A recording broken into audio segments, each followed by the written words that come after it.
Well, I almost did it right. I screwed up the opening, but anyway, we're here. Back with my two pals, Eddie and Joe, and we're going to talk about Freddie Hudson put a panel together yesterday. In fact, here is his. You should listen to it. It's not a video; it's an audio, and I don't know if that's the right link. I guess it is. But anyway, he put this. He got Billy O'Donnell. Everybody in harness racing knows he's one of the greats. Donnie Dancer, one of the greats. The presiding judge, Art Gray, and myself. And the topic was discussing the recent wave of accidents in harness racing, well, in racing in general. And he says that here it is right here. Harness racing had 23 accidents since May.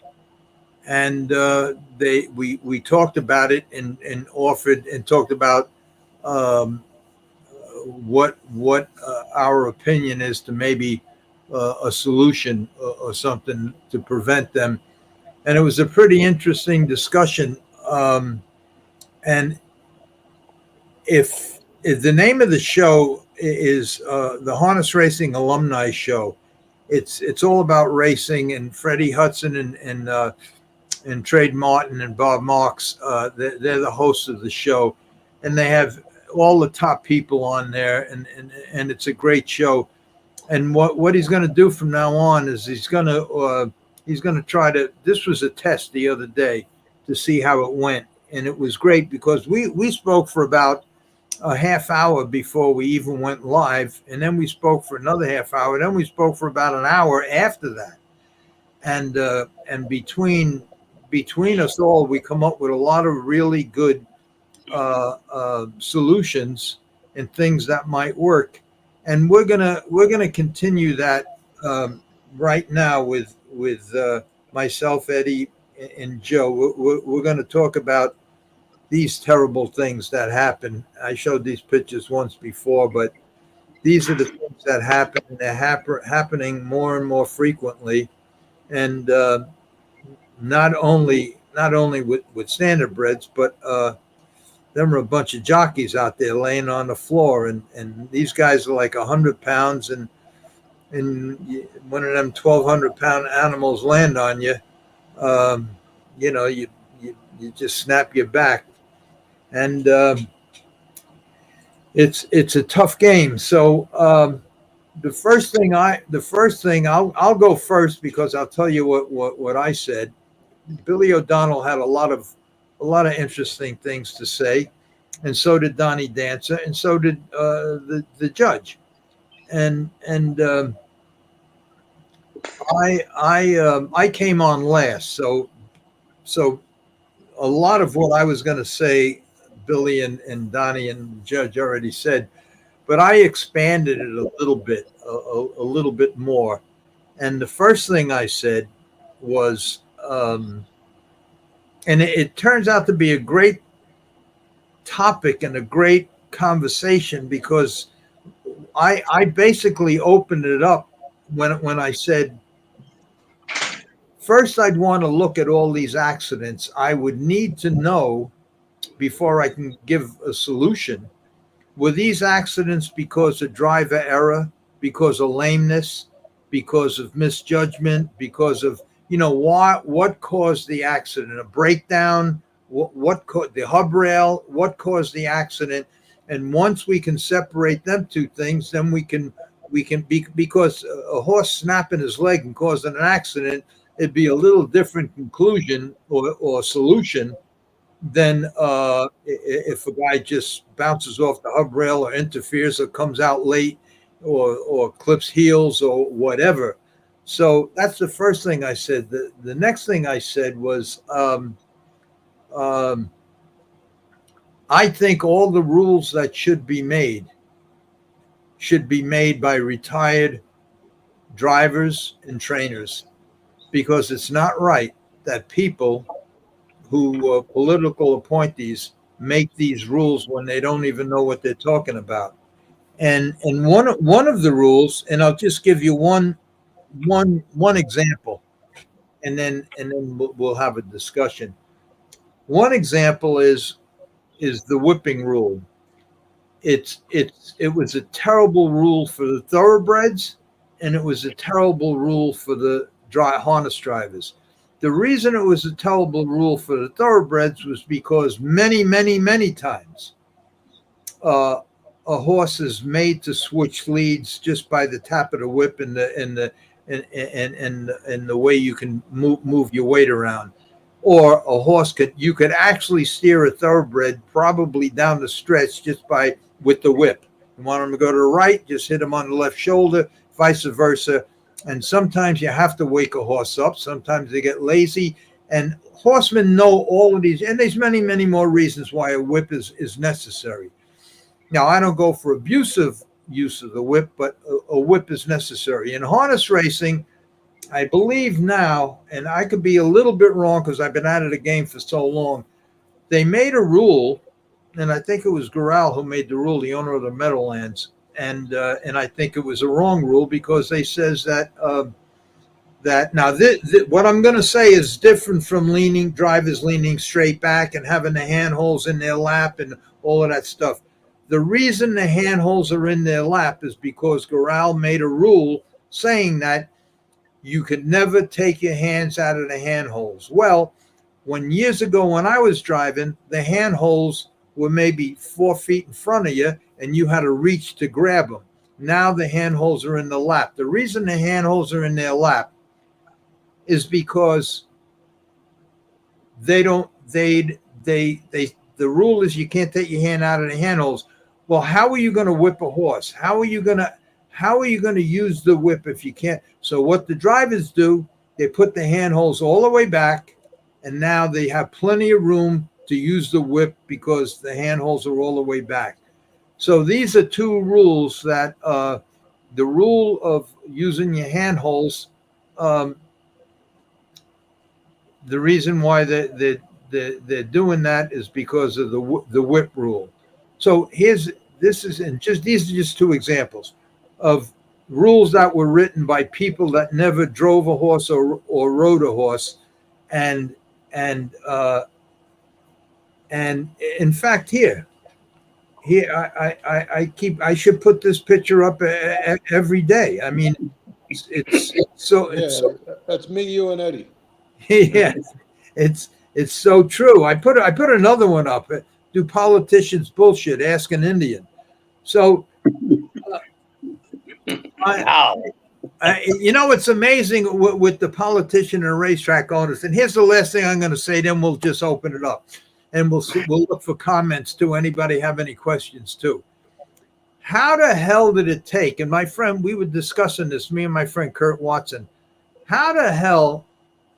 Why did it take so long to figure out that many accidents and deaths and injuries are caused by the hub rail? Why did it take 100 years for them to figure, well, if we get rid of that hub rail, many of these accidents wouldn't happen because they'd have some place to go? I personally, and I mentioned this in one of my podcasts, I personally, gone to the half, I was locked in, hopelessly locked in from the beginning.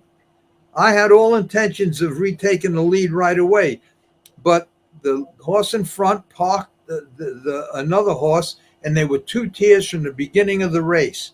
Now, going to the half, I'm in a lot of trouble. I'm climbing over the horse in front of me. My horse is starting to wheeze and choke. I'm holding him with all the strength that I have, and I look over, and Jim Grundy, the driver, was sitting right alongside of me with his horse. And I says, Jimmy, you got to let me out. And he says, oh, you'll be all right. In the meantime, my horse is wheezing and choking. I says, Jimmy, I'm going to go down. Let me out. He says, you'll be all right. And about maybe 5 steps later, my horse went down, snapped his neck. I snapped my back.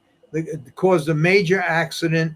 Now, if there was a hub rail, if there was no hub rail, I just steered to the left and I get out of trouble. I save a horse and I save myself and I saved all the drivers behind me. And one of the other horses, I think, had to be put down. So these are the things that what I said. All these rules should be made by retired horsemen, not people like yourself, Eddie. Even though you're going to have the stage real quick, and I know you have a lot to say, and you're 100% right. I also know that you have to watch what you say because you're currently racing. You have stalls at the biggest racetrack in the country, and you're doing very well. And you have to protect not only yourself but the owners who invested in you. So, my suggestion was get retired horsemen like Billy O'Donnell and Donnie Dancer, that been in thousands of races, been in wrecks. Billy told a great story pertaining to that, and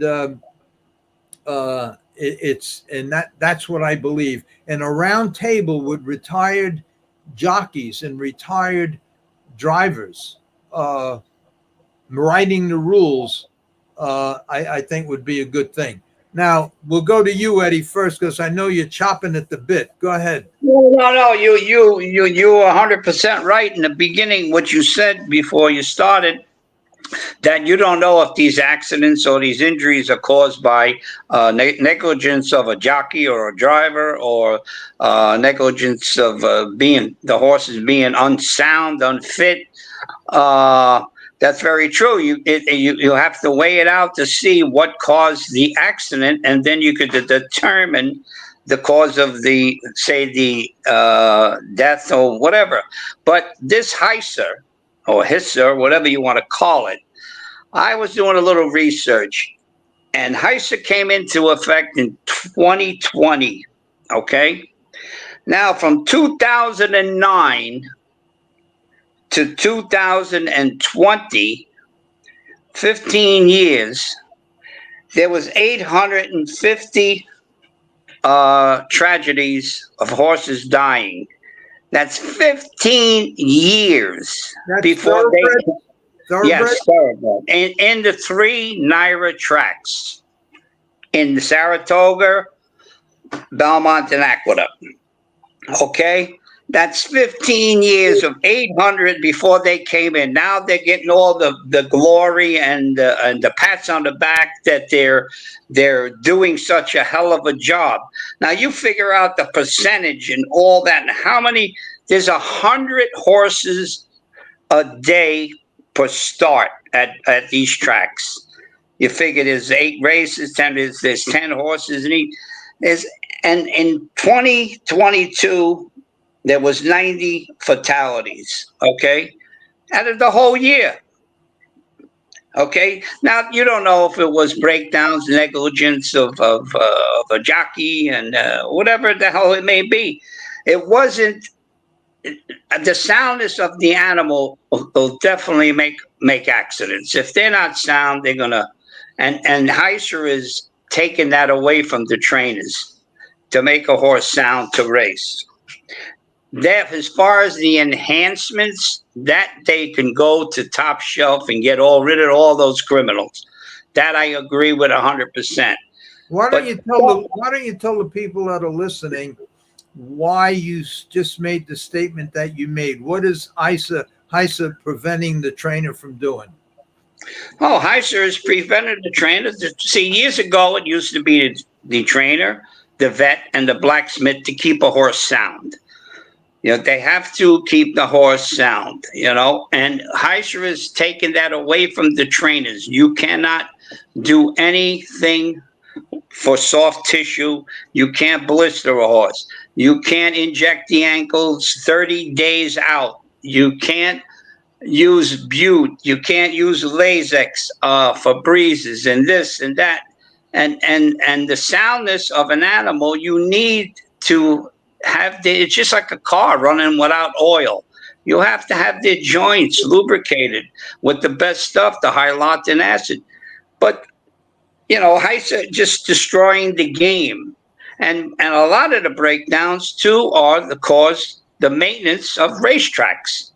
Some of these racetracks are disgusting. You could take some of these tracks and put a beach umbrella in the track and lay out. It's like a beach. It's like Jones Beach. And he's showing a picture over here of what? Where'd you go? That picture is just what you're talking about. The bank on the turns. The Yeah. bank. There is no bank on thoroughbred tracks, or very small, maybe 2%. And I put these pictures up just to show you Yeah. between the weight shift, the turns, and no banks, what happens to these horses. First of all, they're drifting out. Second of all, when they land, their foot don't land flat, and it's a lot of pressure on the ankles and everything else. So go ahead. That just goes along with what you're saying. Yes, the tracks are terribly maintained. They're really bad.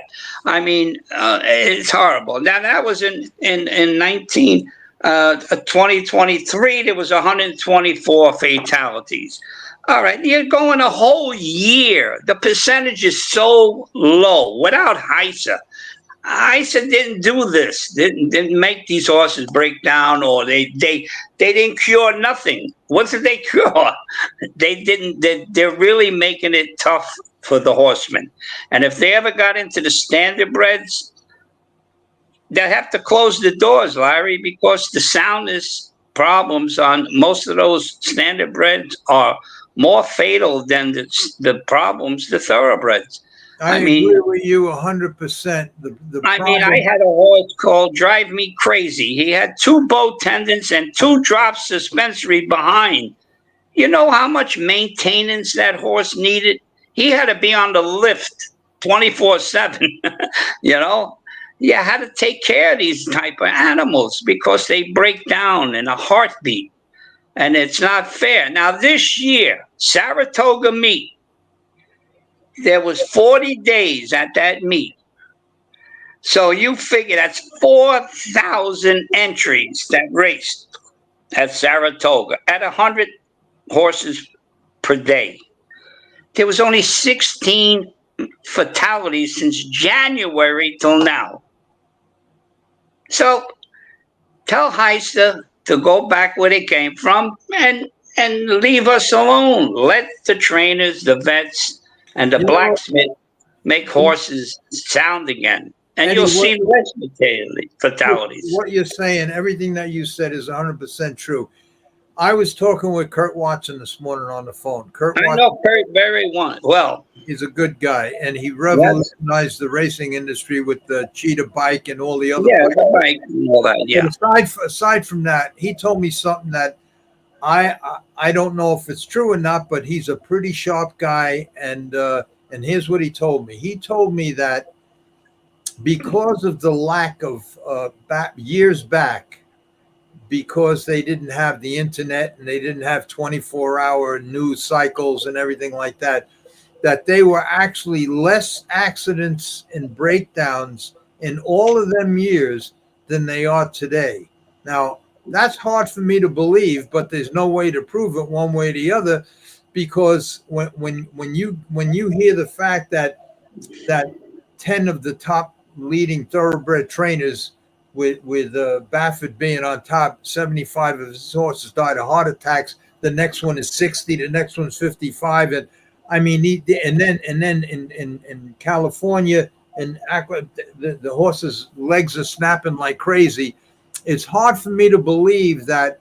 But his reasoning was that in harness racing, especially, that the wooden bikes back then in the 50s and 60s. We raced with wooden bikes. They weren't. Yeah. The shafts used to rot. The shafts used to break. Horses were foul gated. They were really bad gated. All the equipment was leather that used to dry, crack, and break, and accidents. And many accidents went unreported to the general public. And so he could have but I don't believe there's any record of all of that. I know one thing. I raced at Green Mountain the year that I broke my arm up there, and there were almost 2 or 3 accidents every night, and many at the smaller tracks that never just got reported. You just figured it was one of these things. At the smaller tracks back then in the 60s and the 70s, You race these horses with ankles oscillate so bad that they can't even Yeah. flex. These things are being beaten to death trying to get fifth or fourth place money, and they're just collapsing. They're snapping their legs and everything. None of this stuff is reported. So I don't know. I listened to what he had to say. It's hard for me to believe that that's right. But on the other hand, years back that he's talking about, there were over 150 standardbred racetracks and a lot of thoroughbred racetracks. Today, there are probably 30 racetracks. Well, because of the OTBs and because of lack of attendance and What I'm trying to say is that there's a lot of people have a lot of things to say, and unless you sit down at a round table, like if Kurt Watson was sitting next to me, we could talk about this for hours. What makes you say what you said, and go back and forth, and that's what this whole thing is going to be about. You come up with a lot of good stories and a lot of good like a lot of these turf races, a lot of horses breaks down on these turf courses. Why? Because after every turf race, you're supposed to have your maintenance crew go out there and fix those divots. Now, if you don't fix those divots, you got some damn holes in that turf. I mean, I've seen a couple of horses definitely step on those divots and they snap their leg. That's poor maintenance. Let me tell you something, Eddie. I got to interrupt you because I'm old and I forget. If I don't interrupt you, I'll forget what I want to say. This is very important. At Delaware, was it Delaware Park? Yeah, Delaware Park. No, it was Delaware Park or Monmouth Park, one of the two. This is the truth. It's hard to believe, but it's the truth. I had two horses in 2 days apart. First horse goes into the first turn, down he goes, snapped the pastern right in half. We do an autopsy, and the pastern was snapped. And the reason it was snapped in half is because there was a shoe that had come off a horse, and the way it landed sideways. When the horse stepped on it, the shoe coming back this way and snapped his pastern right in half. 2 days later, the same exact thing happened. I lost two horses in 2 days, same exact thing. We went to the racetrack. There were 100 shoes in the 10-foot area going into the first turn. Because the track is like 4 inches deep, the graders don't pick them up. They just move them around. They must have been hundreds of shoes at that track that horses had with nails sticking up, shoes that, and depending on how you land on it, that'll come back and stop you. So but to get to your point, where racetracks should be maintained better as far as a pitch goes, they would have to have the track, and it should be, they would have to have the track surveyed every month to get the angles right, to get the pitch and the turns. They don't do that. Monticello had it done in 10 years. The turns, it's a joke. Anyway, go ahead. I want to ask you a question. Meadowlands, that was the best maintained track I ever seen. Yeah, but you know what happened when the thoroughbreds went in there? The thoroughbreds, remember when the thoroughbreds raced there at night? Yeah. Yes. Okay. Yes. You know what the thoroughbred people said to the track guy there? Because I was there. Take the angle, take the pitch, take it off the racetrack. He says, well, it's only 6%. He says, take it down to 2%. How do you do that? How could you take that pitch away, that angle? How do you take it away? And especially with thoroughbreds, they go faster than the standardbreds. Yes. And with race cars, the faster you go, the more the pitch is in the turns. They do the complete opposite. These are the people that have no clue what they're doing.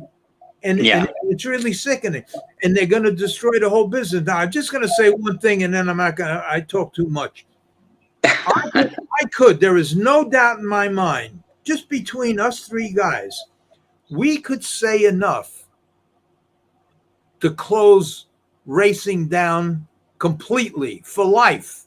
We could say enough. What's going on out there, who's controlling it, how the the athletes that are putting on the show, meaning the jockeys, the trainers, and the horses, are being totally abused. The jockeys, because of no trying to make weight, no fat content, 2% fat, 3%. They're dying. The horses, because of the abuse that they're getting. We could destroy the whole racing industry. The reason we don't do it is because we really love the industry. Yeah, well, We're trying to keep it going, and these political appointees are destroying everything with their rules and regulations. They have no idea what they're talking about, and now that they made the government now take over the whole testing program, and from the little bit that I understand, and I believe it, that now they're having in your game, the thoroughbred game, that the jockey club don't want to pay because HISA now is sending these drug samples in, and they want everything in the world tested for, and it costs a lot of money. And now to test these things, it's going to be an exorbitant amount of money, and the jockey club don't want to pay it. This is just one of the problems that are going to happen when the government takes over, aside from what you said, ruining the horses, not giving them a chance to recuperate, not helping them, but yet they want them to race. All right. Yeah. Go ahead. One thing about this whole situation is that now that you have to have not the HISA vets to check the horses when they race, you got to have your vet check the horse 2 days prior to write a report the horse is fit to race. And that costs now HISA $25 that the owner has to pay. Now, every time you race a horse at Belmont Racetrack, it costs the owner $100. At Finger Lakes, the small track costs $70.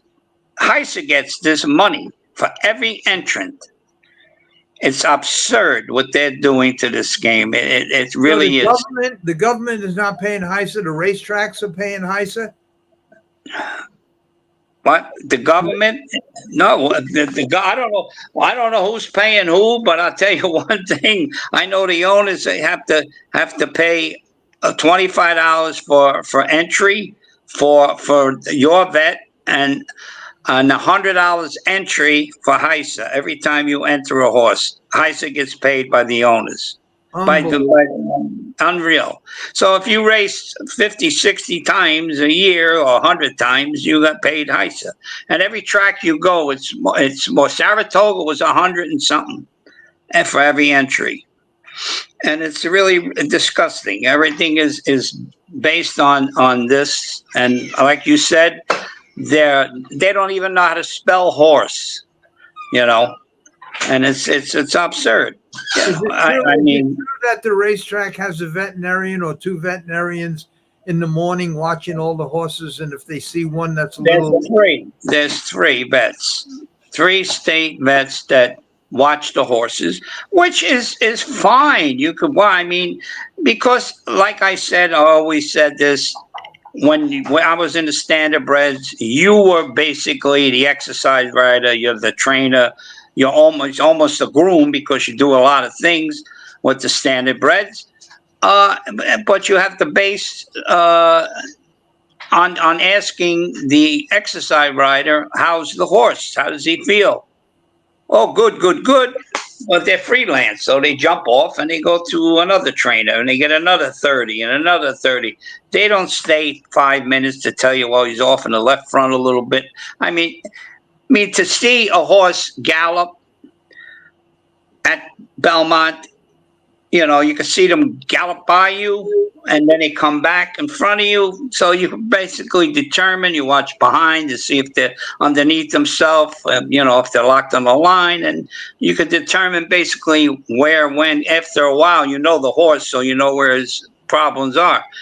But there's the vets there, and it's good because there is some kamikaze pilots out there that there's some horses out there that are dead lame. They're sore because they can't be. All right, committee. You think we should give Joe a chance to give his You opinion? guys, it's all right. You guys don't need me. I'll just watch like the rest of the guys. Well, you got go get some popcorn. So, you have But there's to. one thing, remember, I don't know if you remember about in the turf course many years ago. I'm going back to maybe 20 years ago. The turf course in between. Call me when you need me. I'll be back in a few minutes. Stay right there, Joe. You're next. I guess I am. No, I just want to say about the turf race. They had like a steamroller, the heavy rollers that they do the blacktop with. Yeah. They used to hook a tractor up, and they used to go around the turf course to push it down. I don't remember that. No? Well, No. you look it up in the 60s. Well, you were a young lad then. Go ahead, Joe. Take it away, Joe. There's nothing else to say. You guys covered it. No, You're standardbred. three of us, you're the only guy that was a leading trainer like 9 years in a row. You Don't won talk more to me, races I'm than gone. all of us put together.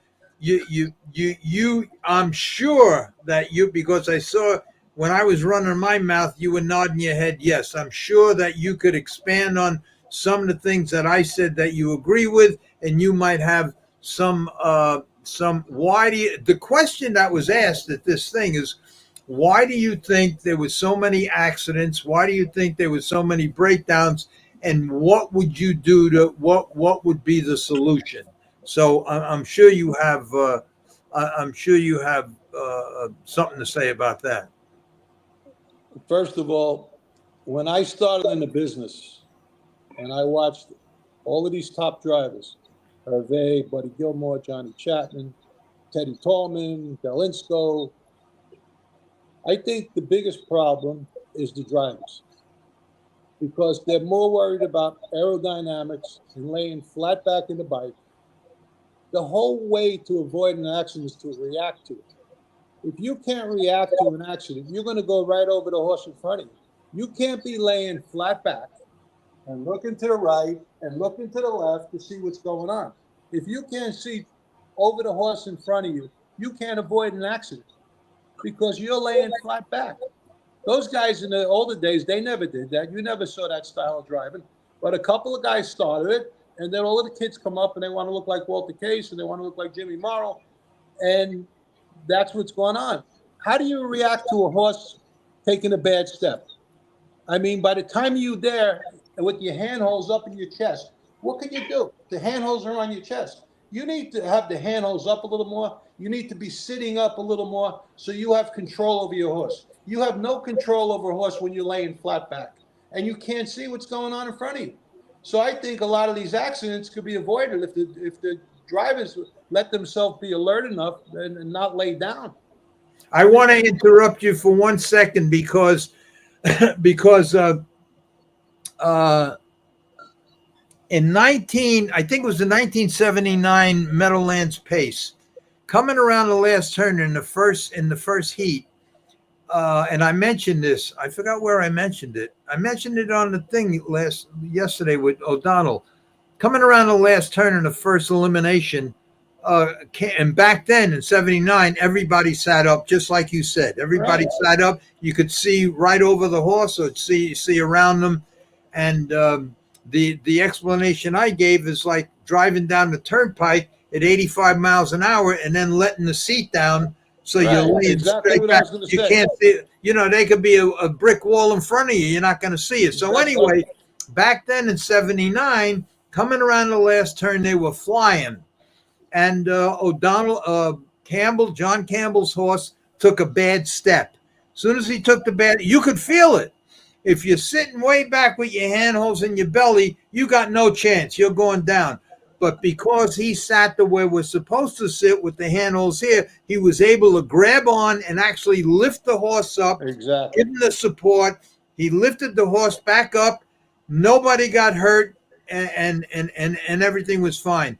Mike Gagliardi, who we all know, he used to get fined once a month because Mike, if you remember, and I remember because I got him his license in the early in the late '60s. He used to drive like that. He was the first one. Everybody else would be sitting straight up with their hands here. And I remember the handholds when we used to go switch from a jog cart to a race bike. We had to move the handholds 4 feet back. Right. 4 feet back. We had to move the handholds from the jog cart. We had to move them 4 feet forward. Yes.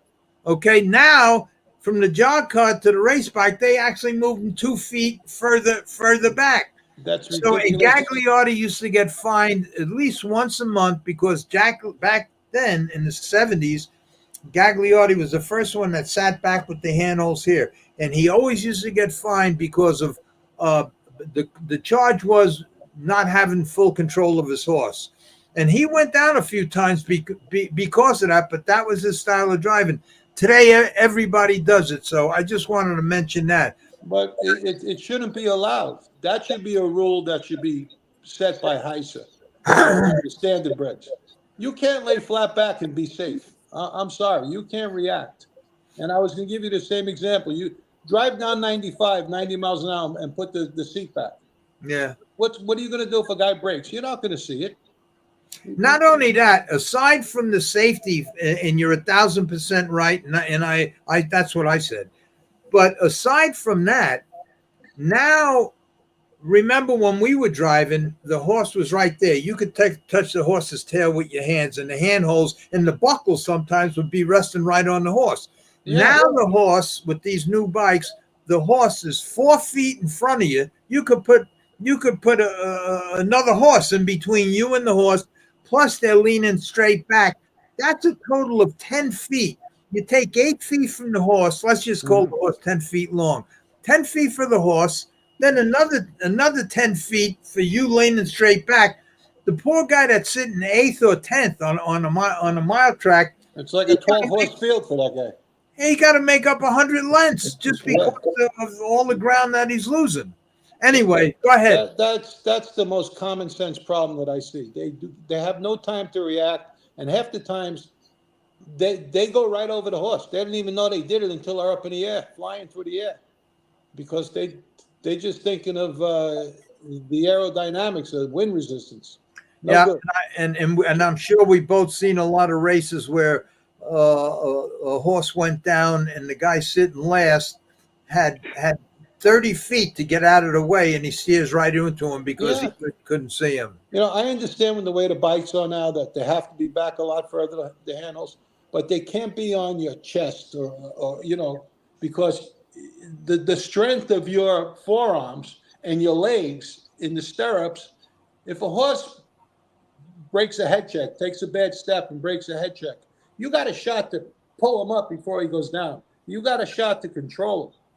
But the way they're flat back in the bikes, you got no shot. Yeah, what you just described is exactly what happened to me and you 1,000 times, right? And what happened to Campbell that night, because he was able to control the horse, he lifted him right off his feet. Right, and it happened to me a lot of times, and I avoided a lot of accidents because of it. Yeah, I don't know. The other thing that is a big problem, which I believe, these shock machines. I think they're overusing these shock machines, and they're using them too close to the race. Because they shouldn't be allowed at all. That shock therapy is what deadens the nerves. It kills the nerves. I mean, your horses are falling down because you ever wake up with your leg asleep, or you get a shot of Novocaine and your leg or your arm feels like it's not there. Yeah. So the shock machine has the same effect. If you shock an ankle before the race and the horse goes out there and he's not feeling his leg, how could he land right? How could he, you know what I'm saying? He's like uncoordinated for the race because these are the things that you and I know that the people that the political appointees have no clue. They probably don't even know what a shock therapy machine is. They probably don't know what it does. That's why it's so important, because what you just said there, that machine should be, if they catch that in the barn, you should just get like a $10,000 fine, because it's a dangerous situation. That shock machine there, it's like nerving a horse. Remember years ago they used to nerve horses? Yeah, but it's not, you know, I mean, I'm sure it's not that thorough, but it's enough Yeah. that a horse can't feel his Yeah, can't problem. feel anything. Right, right. You know, and it's just those two things alone are half the accidents. The Yeah. other thing is that they're going into these joints. Every trainer that has a horse, what do? They inject their ankles, they inject their hocks, they inject their knees, and every week these horses are getting claimed and they're getting blasted in every direction from the new trainer. You know, and those joints go. You know, and They follow all the protocol of the other trainer because they're all tappers. They love to tap. Well, yeah, they tap basically because you have to race with the standardbreds every 7 days, uh, Well, them, yes, and you yes. have no choice but to be very, very aggressive. Thoroughbred guys like yourself, you could be a whole lot more conservative. I Yeah. remember when I went from the standardbred racetrack, I had horses at thoroughbred tracks and standardbred tracks at the same time. I'd go to the standardbred track and maybe claim a horse the night before that come back lame from an ankle, and Hmm. then I'd have take an X-ray right away. Okay, there's no broken bones, but it's bone on bone. All the cartilage is gone. You have no choice but to inject that ankle. Yeah, You right. injected an ankle that was 100%. probably injected 15 times before, and that's what you have to do. Where with the thoroughbred situation, it's a whole you have a whole lot more time to try to figure out. I forgot what I was going to say, but it was a good point, but I forgot it. the game now is chemical warfare, and it's killing the horses. What they're putting in the joints is not like what we put in the joints. We used to use hyaluronic acid. We used to use aldaparan. We used to use just cortisone. Now they're using all of these venoms, and they don't know what they're putting in there. A lot of guys were injecting horses with the iodine, you know, for like a dry ankle or something, and they destroy the ankle. You know, they would use McKay's Maxlin in an ankle joint or in a hock or something because they were dry, and it would destroy them. I have, I have, I have, I have. See, this conversation can go in many, many different directions. That's why I said from the beginning, I want to watch all the races. Every race that had an accident in it, I want to know how many were driver error or jockey error, how many were because of lameness or broken bone breakdowns. I need to know that because when if what we just talked about basically was driver error, eliminate the hub rails, leaning too far back in the bike. But I'm trying to think. I wrote down a bunch of stuff. I can't find it for when we were talking because Freddie says make a couple of points, and I wrote it down. I just can't find it, but I know one thing. I was sitting in Delaware Park, and this has to do with accidents, even though it has nothing to do with lameness and it has nothing to do with equipment, but it has to do with accidents that crippled and paralyzed many jockeys, many drivers, and so and here's the point that I don't know if I brought it up or I wanted to bring it up. I was sitting in Delaware, Hialeah, sitting in Hialeah. The racetracks are closed. The thoroughbred tracks closed between 7 and 8, I think, for an hour so the harrow can go around. And then everybody comes to the track kitchen. When everybody came to the track kitchen, all the exercise riders and a lot of the jockeys that come in and ride in the mornings, on big trainers' horses, they come in there and everything else. And right at the table, they every morning there's 2 or 3 that just collapse, that pass out, that get dizzy, got to be carried out every morning. And when we got to Delaware Park, there was a jockey called Bobby Colton, and he invented a test that said if you're less than 3% body fat as a jockey, you can't drive, you can't ride. because this is what's going to happen. You're on top of, you can't even walk out of here. And then to make weight. So they starve themselves to death. They sit in these sweat boxes. They have no body fat. And the same thing with a horse. Between Lasix and everything else. And here's one of the thing. I said this the other day. A horse is 75% water. Okay. And approximately 11% bone, 50% muscle. And the most important thing is 9% fat. The reason fat is so important is because and a human being has basically the same thing, 7, 8, 9% fat. Once it gets down to 3, 2, 3, 4, that's like a death sentence. You get dizzy, your heart gives out, this heartbeat drops, everything happens bad. And a lot of these horses and jockeys, the jockeys are on horses, 1,200-pound horses, and half of them are dizzy because of no body fat. The horses, after a quarter of a mile, the body gets its energy from carbohydrates. After a quarter of a mile, that's gone. It got to switch to fat. If there's no fat to switch from, it goes to muscle. Then you go all over the place. You're all over the place, and these horses are falling down, breaking down, dying of heart attacks and everything else. So there's so much to talk about that we're certainly not going to solve any problems here. But just to try to touch on many, many different things that can stop all of this stuff, because this is tough stuff. And to try, it's not one cure-all. It's a whole bunch of things that have to be discussed, from the amount of fat a jockey, a driver, or a horse has in its system. Nobody even thinks of that. Nobody thinks that. What about a horse? A horse is considered a small animal, a thin animal. That's what a horse is considered. A lean animal. A lean animal. That's what a horse is considered.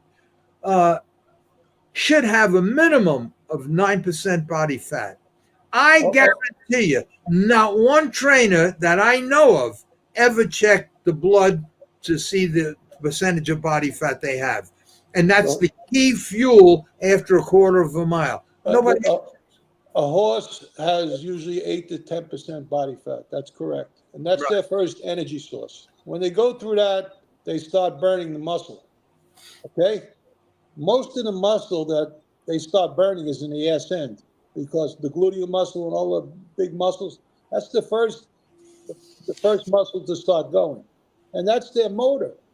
So these horses they can't do it if they're not, hydrated right. And it's just so now impossible. you could see, just by this little discussion we had in 40 minutes, we hit enough topics that any one of the topics that we talked about would save lives, save jockeys and drivers from being dead or paralyzed, save horses from getting killed, just in this little discussion we have. And it could be expanded more and more and more. But here's what I want to do now, because we've been on for 45 minutes. No. You and Eddie have been on for 45 minutes. I've been on for 3 minutes. All right, here's what I want to do. Maybe you get, because you're the most popular one here, so I'm going to read some of the comments, and maybe they'll be addressed to you. Did you know that, Eddie? That he's the popular one. I get all requests. You got to have him on again. You got to have him on again. So I called him this morning, and he says, "Jesus Christ, Larry, I don't mind." I didn't say that. No, I know you did. I'm only kidding. And by the way, I got to say this because it's unbelievable. And I give the guy a lot of credit. And I knew that he had a problem with using foul language. Do you know that this guy, my friend, hasn't said the F word in probably 40 years, 30 years? He don't curse anymore, not at all. And here I was the other day cursing like crazy, especially when I was talking about Tannenbaum. I was saying the most vile things. And I have to watch that. And I try very hard now when he's on not to say that. You have to respect him as my friend, and him is how he is. That's a very honorable thing. And we're all street guys. Us three are street guys. And for a guy, now naturally when he was younger, he was using all these things. But then as he got older, he said, "What am I, some kind of jerk talking like I'm 12 years old?" And I'm a Christian, Larry, and I just don't think it's necessary. It's not necessary, but I give you a lot of credit. Okay, let's go to these things. We're gonna no matter, even if they're good or bad, I'm gonna post them. Okay, post. Eric, this is from Eric. Larry, did you know William and James Mullen? They drove a couple of horses for my dad and uncle owned a Pocono. You probably know them, right, Joe? Yeah, I know. I was good friends with, well, not good friends, but close to Jimmy Mullen. We would always talk and hang out together, and when he shipped the young. Yeah, I made my I think I know him. I'm sure I met him. Yeah, but I made my home base Monticello, and they raced strictly at Pocono. But I raced 1 or 2 meets up there, and I'm sure I met him. I just don't remember. Okay, let's go to Eric again. When Eric Ledford and his father were banned from the Meadowlands, is my memory correct? They were allowed to drive at other tracks. If correct, doesn't seem fair. I don't think so. I think that they were barred. I think that they were barred from racing. They lost their license, I think, for drugs and stuff. I don't believe another track would let them drive, but I really don't know. I know they banned them on the East Coast. I don't know. I think they originally came from Chicago. I don't know. And maybe they let them drive back there again, but. All right, Gary D. Ed, spin your phone around, Gary says. Huh? We got a request. He says, spin your phone around. That's it. No. Okay, you better turn it back. So Gary was wrong. You had it. Okay, just leave it like that. Gary, you saw what happens. I don't know. We're going to leave it like that. Eddie, put it back the other way so Larry can hit you in the head. Give him a crack, Larry. Scappatona Italiana. There we go. There we got it. 3 wide. All right, here we go. Okay, Sundance. Hello, Larry, Eddie, and Joe, the 3 wise men. Oh, we got a couple of it. 3 Stooges, you mean? Okay, Jesse Black, Joe, and Eddie. Good to see you guys again. There you got a fan club already. All right, Jesse. David, I want Roy to call back and say he was wrong about Greyhound. That's what I'm waiting for. Oh, maybe he's on. Maybe he's listening. All right, David Snyder, your friend, Joe. Doesn't seem harness racing has nearly as many accidents caused by physical issues, usually locked wheels or breaking horses, causing accidents to trailing horses. If they can't see it happening, yeah. Yeah, I have no comment. I've been out of the game so long, and I don't go to the racetrack anymore, so I don't know. Okay, Sundance, Eddie, spin your phone around. He tried that already. With this phone. He must have one of the Mickey Mouse. I got the flip phone. The flip. Is that what it is? You probably got the flip phone. All right, here's our friend again, John. John, I get every day. I get at least 20 comments from you. You're our good friend, and he's saying you look great. Thank you, John. John was a good guy. You remember John, right? Of course. Tell him to clean those white shoes he used to wear. That's right, Johnny with the white shoes. Yeah. Always laughing and smiling. He married that redheaded girl, Phyllis, I think. I don't know. I don't think so. Phyllis, the girl from Monticello? Yeah. I don't think so. I think so. I don't know. I knew Johnny. I knew John says so true, Larry. Okay, let's see. Jesse Black. Grundy was a real scumbag. Okay. Well, he wouldn't let me out of the hole that day, so. How could you do that? How could you know? Because you both of you know because you drove horses. How could you see a guy that's pinned in trouble, horses roaring like crazy, choking, wobbling, And he could hear it. He and, could hear it, and he knows he's going to take down the field in about 2 yeah, seconds. and he just says, "No, sit there, you'll be all right." How could you Yeah. do that? I would have Anyway, reached right over and after punched that, him he in the moved to face. California, and I was glad that he went. Anyway, I shouldn't say that because the poor guy died. I tell you, he was the hardest worker, one of the hardest workers I know. He used to drink all night, go to bed like 3, 4 o'clock in the morning, and be at the barn at 6 o'clock like he was fine, and work all day and work all night. He was an unbelievable guy. But that one bad move that he did, it was not nice.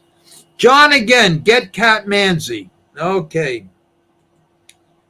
Okay, Patrick Smith. I don't know you guys remember in the early 80s, there was some international pacer or trot at Yonkers, and there was a massive accident, and only about three horror. I had the winner and paid good.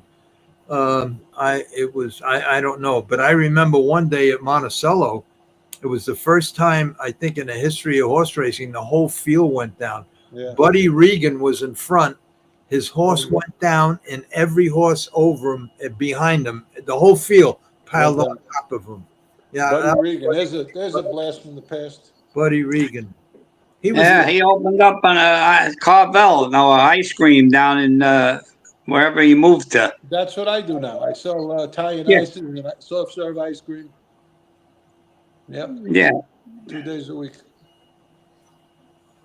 Buddy Regan was the guy that was in the next barn from me at Meadowlands when Lou Guide had come to me and said he like tried to reprimand me. He was wrong, but I didn't argue with him. And Buddy Regan just was coming back. I says, "Buddy, you have 5 stalls in there?" He says, "Yeah, the whole backside's empty." I says, "Take these horses." And he says, Lou Guida and Morty Finder, "No, just take it easy. Get them out of here." And so Buddy Regan was the one that I gave them horses to. Anyway, let's see. John again, use baking soda. Okay, John. Scoot your guts. Up them white boots. You still got the white boots, John? Eric, I believe the rider of Barbarian. Yeah, that's Thoroughbred. Your guys. Thoroughbred, yeah. Stories that the horse wasn't acting right, and they ignored him, and Barbarian snapped his leg. So sad. Well, I'm surprised at that. I don't know if that happened, but I know that he snapped his leg. But I can't believe that the stewards wouldn't. I believe it because they're all incompetent. I believe that. But I know one thing. There was in Florida. I know that there was some ex-jockeys that would, and if they were told something like this, they would immediately scratch the horse. So I don't know, but if that's true, that's sad. Okay. But I know if I was driving a horse and the horse scored down lame, and I bring him back, say, "Doc, I don't want to race this horse. He's lame, left front or wherever." They'd scratch him. They would. Yeah, I know, and they should have did that with the Thoroughbred too. But who knows? Okay. Well, now, the worst was when they had the match race, Ruffian and yeah. Who was the horse? No, Ruffian had a match race. It wasn't Seattle Slew, was it? I don't know. But no. It was far off. Oh, Jesus, it's on the tip of my tongue. Oh, That was a Jesus. sad day in racing. Yes. the whole world saw that leg snap. Yeah. Okay, Joe. Around 2010, after serving a lengthy suspension from New York Racing and Wagering, you placed an ad in Hoofbeat seeking owners for your return. I might have around the length in 2010.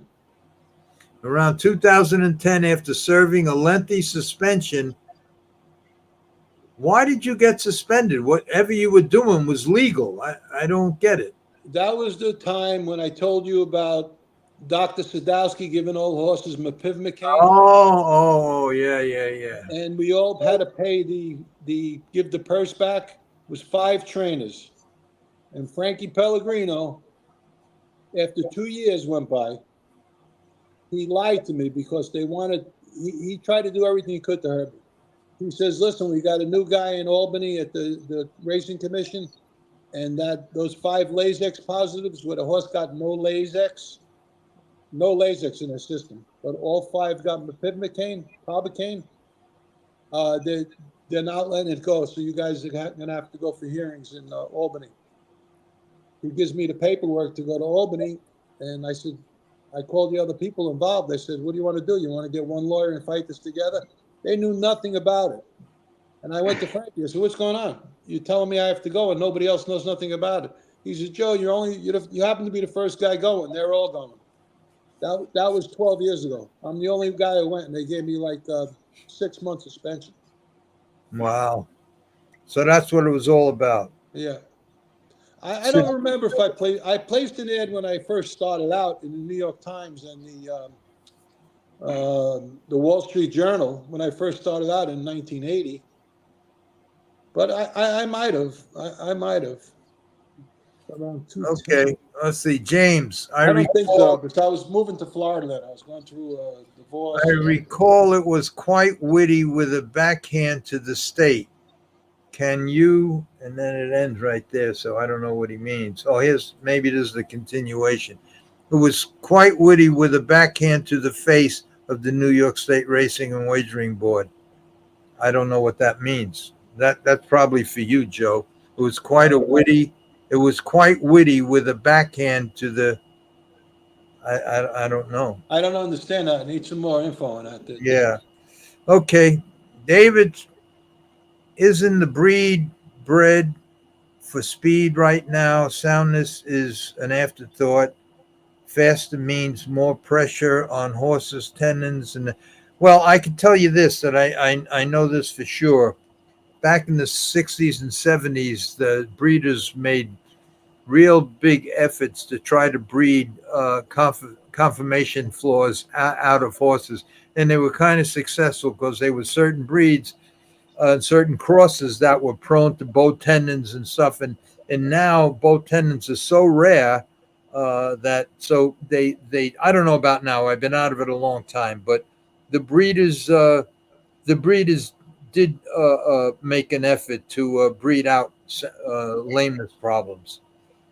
So Conformation problems. That's what causes all the lameness. Yeah. Most of the time. Johnny, I drove. Here's John at Freehold going to the front. Snap on me. Hobble, front hobble. Good. Better be good. I don't know. Maybe you could decipher his language. I drove. Here's He drove Johnny. freehold, going to the front. Go to the front, hobble snapped. On me, black guy, said, your hobbles better be good. I don't know. We got Johnny. All I heard of that is a Chuck Berry song called Johnny Be Good. Tommy Dimes, you always in the race with Walter Case. You always in the race with Walter Case. You're always in the race. Oh, he means that if Walter Case is driving, you're always in the race. You always got a shot. Okay, here's our friend Johnny again. Uncle Chicky and my dad had horse at Roosevelt. The horse snapped his leg. Rival time, Ben Webster was driving for us. Okay, here's another one, John. Chicky and Gracia. He was friendly with the whole family. Ronnie and Gracia, Chicken and Gracia, Frank and Gracia, John and Gracia. There was one other brother, Robert and Gracia. God, their whole family. Yeah, his father had. Ronnie was a great guy. Yeah. Oh, he's the best. I love Ronnie. When Ronnie was down in Yonkers, we had so much fun. Yeah. Nice guy. Nice guy, man. He's another one that it's so sad he died so young. Yeah. But it's unbelievable. Do you know that we used to go out all the time, me and Ronnie. Yeah, me too. He was one of the handsomest guys up there. He was very quiet. quietly. For a long time. What's that? He was leading driver at Monticello for a Yeah. long time. And then all of a sudden, he blew up and blew up and blew up, Yeah. just like his father, because Frankie and all the other brothers stayed. He just blew up to the point. And I went up there one day at the time Osmosis had a race, and I saw him. I couldn't believe it. He was like 400 pounds. Yeah, he I got said, such "Hey, a what? big belly. What?" He was like 150 pounds, 155, good looking guy. And he died short after. What a sad. Tommy, Yeah, his stomach was big. Wow, hard. good I guy. remember. Pompano was to me the worst kept track. Racing surface was very hard. Well, Van Lennon, I don't know who the track guy was. I don't remember, but we certainly don't have to worry about it now. You know Yeah. what I felt very bad about last week? We were talking about starters who drove the starting gate, Yes. and I mentioned a few guys, and I forgot for some reason who was one of the greatest and nicest guy, Joe DeSimone from Monticello, Well, the father and son both father and started. son. Yeah. They were two great guys, and I said, man, if Joey Jr. was listening to this, he'd be mad at me, because I just didn't think of it. I named like 3 different tracks. I saw starters. Joey Jr. about a month ago. I drove up to Monticello, and yeah, I was Is with he him. still married to that blonde girl? Yeah. They Yeah, used to have. she worked at the state, I think. Yeah, exactly. Yeah. They used to have a beautiful a white retriever, They a train white dogs. lab, a white lab. They train dogs, I think, because he always telling me I have to go with my wife to the dog thing, and, Right. and his wife trains them dogs to do all these tricks and everything. Right. So yeah, Joey was a good guy. His father, and his uncle Allie. Ollie Oh, was they all were, DeSimone family was good. yeah. Even the girls in the office and everything. The girls were gorgeous, weren't they? Yeah, All yeah. them girls. I think he had 5 daughters. Every one of them was gorgeous. In fact, the one Ellie, she has a podcast, and I was on her podcast. If All you right, go I saw you on that. yeah. I- She's beautiful and Yeah. quite an entrepreneur. She left Monticello, opened up all kinds of businesses, from the tow trucking business to she's doing great. She's always on Facebook. She looks great. Yeah, I saw you on her podcast. The DeSimone family was good. Yeah. Okay, Patrick. Hey, Joe. She didn't answer one question. The other. Okay. Listen, you want to get the best. Listen. I'm going to tell you guys honestly. I was disappointed in Trump. He had a lot of chances to hit her hard and take advantage of it, but he didn't. Let me tell you my the way I think, and I could be wrong. First of all, I just want everybody to know I'm not political. The only thing I'll say this: whatever happens in the United States, regardless who's in power, it'll straighten itself out. The people will make it straighten out. Not this time. It's the rest of the world that. But here's what I think pertaining to that thing the other night. I think Trump. The only time Trump ever said anything of meaning was at the end, his last statement. But here's the thing: when he says the next day, when Harris got brave and says, "Yeah, we're going to have another podcast. We're going to have another hearing, another meeting, or whatever." A debate. And he says a debate, and he says, "Well, I don't know if I want to have one." You know Trump why? would have a debate with anybody, anytime, any day. Here's what I believe. I think she thinks she's baiting him. I think he's baiting her. He absolutely is, because he made Fox double the offer from all the other ones. So the next debate will be at Fox. They're going to have Hennessy be one of the questionnaires, and they're going to destroy her a month before the election. That's just my personal opinion. I don't care. They're going to have another debate, but they should do it fair. Kamala, you pick whoever you want, and I'll pick whoever I want. Yeah. They'll do it at Fox News, and you can get anybody you want from CNN or NBC or all of these left-wing channels, and have the debate. if you want to hear the most honest opinion of that debate, and it's only a half hour long, and a lot of you people watching probably watch this podcast, watch Michael Francese's opinion of that debate, and you're going to get an honest answer. And he's a Trump supporter, and he told it honestly. I suggest watch that podcast. It just came out yesterday. It's a half hour long, and it's the most honest opinion I've heard. Okay, back to the podcast. Okay, Tommy Dimes. Remember trainer Anthony Rolla? He trained trotters for many years and went into training thoroughbreds.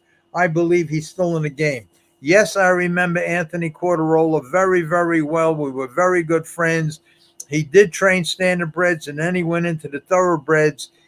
There was a period of time there where he got out of the thoroughbred business because he was having a tough time, and he opened up a business that went around picking up people's clothes that had to go to a dry cleaners. He made a deal with the dry cleaners, and it would pick up and delivery for dry cleaners. And then he got rid of that, and he went back to the thoroughbreds, and he got hooked up with this guy that was winning 1 million races. I can't think of his name in the thoroughbreds. He got caught up in that swindle, and then he got out of that. We had dinner one night, and he was telling me all about this guy. I can't think of the guy's name, but he must have had 100 horses. I think the guy owned a mortgage company. I can't think of his name. But anyway, Rolla is still in the game. It's still with the thoroughbreds, and he's a good trainer. He's a good guy, and I'm sure he'll do well. I seen him up in Saratoga. I know a few guys that own mortgage companies. A point and a half. That's a good deal. No paperwork. Okay, a lot of people don't know what that means. Okay, David Snyder again. Joe, what were your thoughts on the debate? Jesse Black. Joe is 100% right about these guys laying down in the bike. I believe. What about me, Jesse Black? I said the same thing. This is your fan club. Okay. We both said the truth. I want to go back to Dave Snyder now. Okay. All right. I'll make it short, Larry. I'll give you a break. Oh, wait a minute. Let me find it. Let me find it. Wait a minute. Yeah, there it is. Okay. Answer the question. Okay. At these debates, there's fact checkers. Okay. Kamala Harris lied all night. She told all of these lies about Trump. Okay. They fact checked him 7 times. Trump. Kamala Harris wasn't fact checked once. So it was 3 against 1. And it wasn't a fair debate. And ABC did a terrible job. Now, the last debate was, I believe, at CNN. And they're a left-wing station, and they did a fair job. They were right down the middle. They did a good job, but ABC did a terrible job. Okay. Eddie, here's the guy we were talking about before we went on, Freddie Hudson. You had a lot of good things to say about his father and 2 horses that you wanted to mention to Eddie. First of all, Eddie, thanks for watching. And he says 100% correct with the Shockwave plus nerve blocking. Eddie, that's what I said. You want to mention to Freddie about the 2 horses that his father had? No, you didn't even know that Freddie was his son, Billy Hudson. Yeah. Your father was a hell of a man. He was a great man, a good driver, a good horseman. And he used to train a horse for a very good friend of mine. And the name of the horse was Mary Blue Eyes. And the guy's name was John Fitzgerald. This is going back many, many years ago. And your father used to drive the horse, and he was a very good horseman. Now, also one year, and this was very, very sad, I happened to be stabled right across the way at Roosevelt Raceway in the early 60s. And I came in one morning early, and every one of Freddie Hudson's horses were dead. The whole barn burnt down, and I saw dogs. Back then, you could have dogs at the racetrack. Yeah. They were eating the dead horses that were all burnt up. And the funny thing about horses, it's unbelievable. all the doors were opened by other grooms, but the horses run right back into the stalls even though they're on fire. I don't know why horses do that, but Because the place could be on fire. You open the stall door, chase them out, and they'll run right back in again. because the horse is most comfortable in his stall. It's unbelievable. And he lost his whole racing stable at that point. And Wow. and here was That wasn't the same time that Cruz's barn burnt down, was it? no. I remember that. I was there when Cruz's barn burned down. Yeah. Bud T.A.'s, he had a horse, a gray horse. Yeah, that gray horse. He burnt all his skin off. Burnt off. And they got him back to the races in about a year. He just had a little lung damage from the smoke, but they got him back to the races. Freddie, I'm glad you're listening. I talked a little bit about your show. I put it up on the screen. And also, I don't know if you watched the whole show, but what you did with me and O'Donnell and Dancer and the judge, you should do just what we talked about. Because like I said earlier, we talked for another hour after the recording was off, all four of us. And you should really do what we both talked about. Do the whole Zoom call with everybody, have 5 or 10 different drivers and trainers and jockeys on there, and we just have a weekly discussion around table. Anyway, thanks for watching, Freddie, and I'll talk to you soon. Okay, Eric, one last question. Waiting for Joe's post debate. Well, he just did it. He just said it. They wanted your post debate analyst, however you say that word. Algorithm. We need Victoria here to straighten that out. Victoria, if you're listening, how do you say analyst? Debate analyst? Is that it? Analysis. Analysis. Analysis. Okay. Analysis. What he about the debate?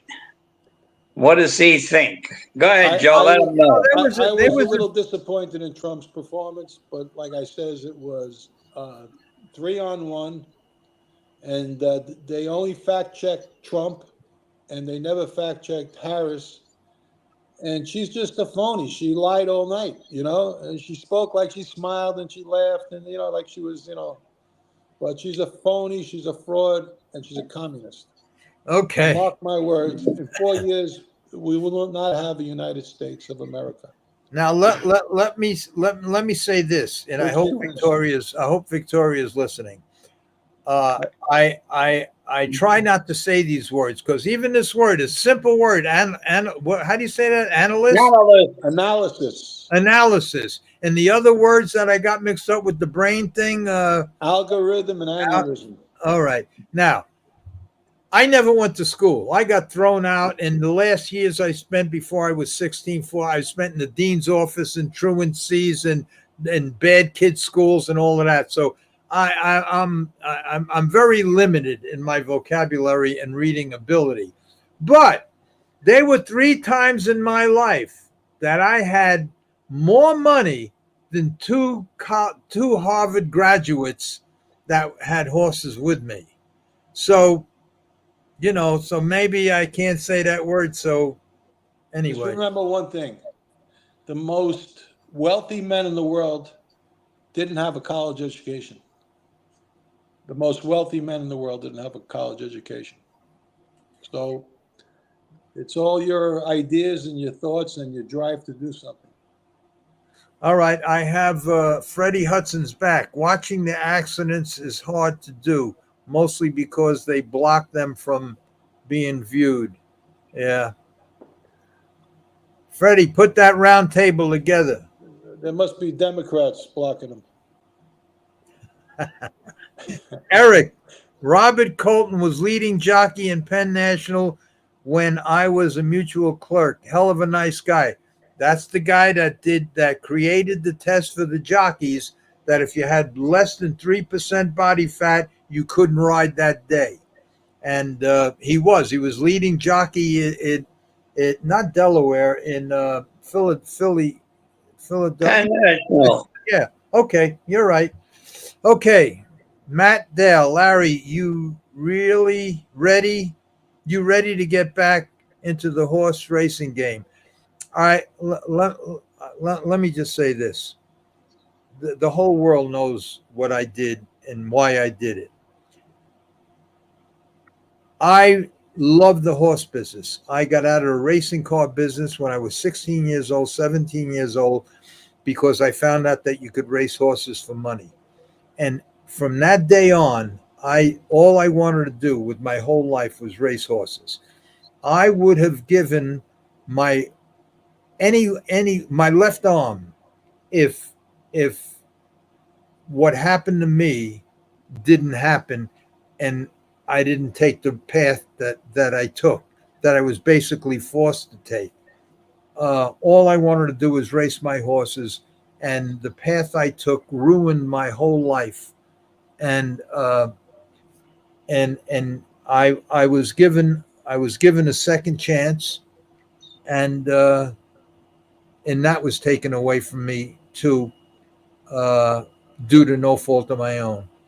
And well, I shouldn't say that. I just refused to cooperate with the racing commission during an investigation. If you're licensed by the racing commission and they're having an investigation, you must cooperate or lose your license. I refused to give the names of somebody, and well, there were four guys, and I lost everything that I ever wanted in my whole life, meaning 80 horses and trainers, a whole training center I paid over $1 million for, 7 homes, wealth, millions in the bank. Lost it all. So I'd love to get back into the racing game, but I did get my license back after that incident in '84. But by then, the game had passed me by. All the owners that I had were dead and gone. My reputation was such that if the ones that were still remember me knew more of my reputation, I basically had no shot. It was something like being a rapist and then trying to open up a beauty parlor. Who the hell's going to come there, you know? So, and that's basically. But I would love to get back into the racing game, um, and that's it. Okay, Rick Simon, Christopher Reeve, Superman got run over by his horse. Well, That's right. He was paralyzed. yeah, yeah. I tell you, it's tough. It ain't easy out there, and that's one of the things I said, that these, and I mentioned it, I think, on Freddie's podcast today when I was talking with Billy O'Donnell, that I said, today these young kids, we all were fearless, because if you weren't fearless, you couldn't drive horses. You so you were fearless. Not it takes like a it takes a certain type of guy to be able to do that. And I even remember when many times, in fact, once a year, all the jockeys used to come and drive the harness horses, and they hated it. Nobody, they said this is dangerous, and it is. It is. But uh, I told Billy O'Donnell today, I mentioned it when we were having this discussion, that the drivers today, between leaning straight back, have no control of the horse and just speed. They're fearless to the point where when they take a breathalyzer test, they should spend 10 minutes with a psychiatrist, because they don't know how much they are so lucky that these horses, because of the breed, are basically self they pace automatically, and it's only a breakdown or misjudgment, that but they're very lucky, because these kids today are fearless, the way they just lean back. I don't want to get into that, but anyway, I Steve Reed's right. The horse run him over. Okay. I rather be safe than sorry. All right, Rick Simon, really? What's that? What's that mean? Rick Simon, really? I don't know. Oh, Rick Simon. Oh, he's the one. Rick Simon, Christopher. Okay. Okay, so this guy said Rick Simon, really? Well, I guess he's criticizing him. I guess Rick Simon. Yes, he was paralyzed. Yeah. Okay. Okay. Joe Guarino, is Kevin Wallace really God? There was a talk show host named Neil Rogers who believed it. How I know he wasn't really God. That I know. Whoever said it's crazy. And I know Mr. Rogers' neighborhood, but I didn't know no Neil Rogers. Will be my neighbor. Fat Tony Salerno. Okay, Detroit Ziggy. Fat Tony Salerno was spotted at Hazel Park Raceway in Detroit in the 80s. I Yeah. believe that. Yeah. I believe That's that. for sure. Okay. Gary D, do you guys know Ron Burke think he's got over 200 horses? What's your take? My take is I think he has over 300 horses, and I think now he's in a little bit of trouble for the use of drugs on the horses. I think. I hear it second and third hand from my friends. I don't know for sure, but that's what I heard.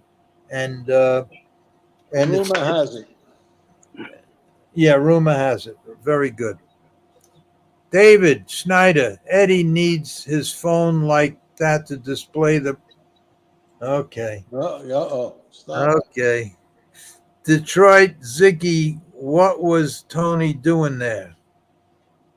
He was up at Hazel Park because that racetrack and that whole town was run by Zarelli and well, the whole Detroit mob, which is basically one big family. They all married into one another, and that's the racetrack I tried to sell in the 80s.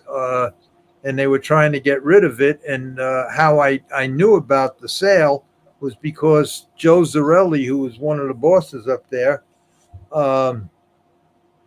his son was my veterinarian at Pompano Park, at Hialeah in Gulfstream, and here at Monmouth too. And we became very, very good friends. And he asked me if he said his father wanted to sell Hazel Park, and I had it sold for him until things got really sticky, and the guy that I had backed out because of a lot of things that could have happened and would have happened, investigations and everything else. So they backed out, and so I don't know what Fat Tony was doing up there, but I'm sure He was having a cigar. he was having a cigar. Right, very good. Joe is very witty, Eddie. Very, very witty. Yeah. Fat Tony had tons of horses. Fat Tony Jr. is a rat. Okay. Parks Racetrack had to stop all turf races for a while because the surface is so bad. Who's running the place? Well, that's the problem with turf race courses. That's the problem. That's why I think every turf course, every racetrack should have 2 turf courses. And because they got, just like Eddie said, they get chopped up pretty bad. And that's why, and what they're doing now in your business, and I found this out last week, they won't even, well, for the dirt races, you can't even use swedges anymore. You can't even use a Queen's plate with a grip. It has to be level. No, that's it. Regular. Nothing. You might as well it's like putting a loafer on and football, like wearing no cleats. All right, Detroit Ziggy. Tony Like had wearing a bowling shoe. Yeah. Tony had all the fixed. Tony had all the fixed long shots. The New York guys were there already. Okay, if you say so. But I'll tell you one thing about the Detroit mob. There were no rats ever come out of Detroit. It was one close-knit family. No stool pigeons ever come out of there. And I doubt very much that even Tony Salerno or whoever else had any influence over them guys. But I could be wrong. Okay, Detroit Ziggy. Matt Dale, you know the track was owned by the mob, right? Oh, please, with these people. Roy Anderson, Linda Toscano, training at the Meadowlands in the 90s. All right. There's Roy. Ask him about Greyhound. Is this the guy? Yep. All right, Roy Anderson. Did you check Google to find out if Joe was correct, which I know he was, because about Greyhound trotting in 54, I think it was, in 55.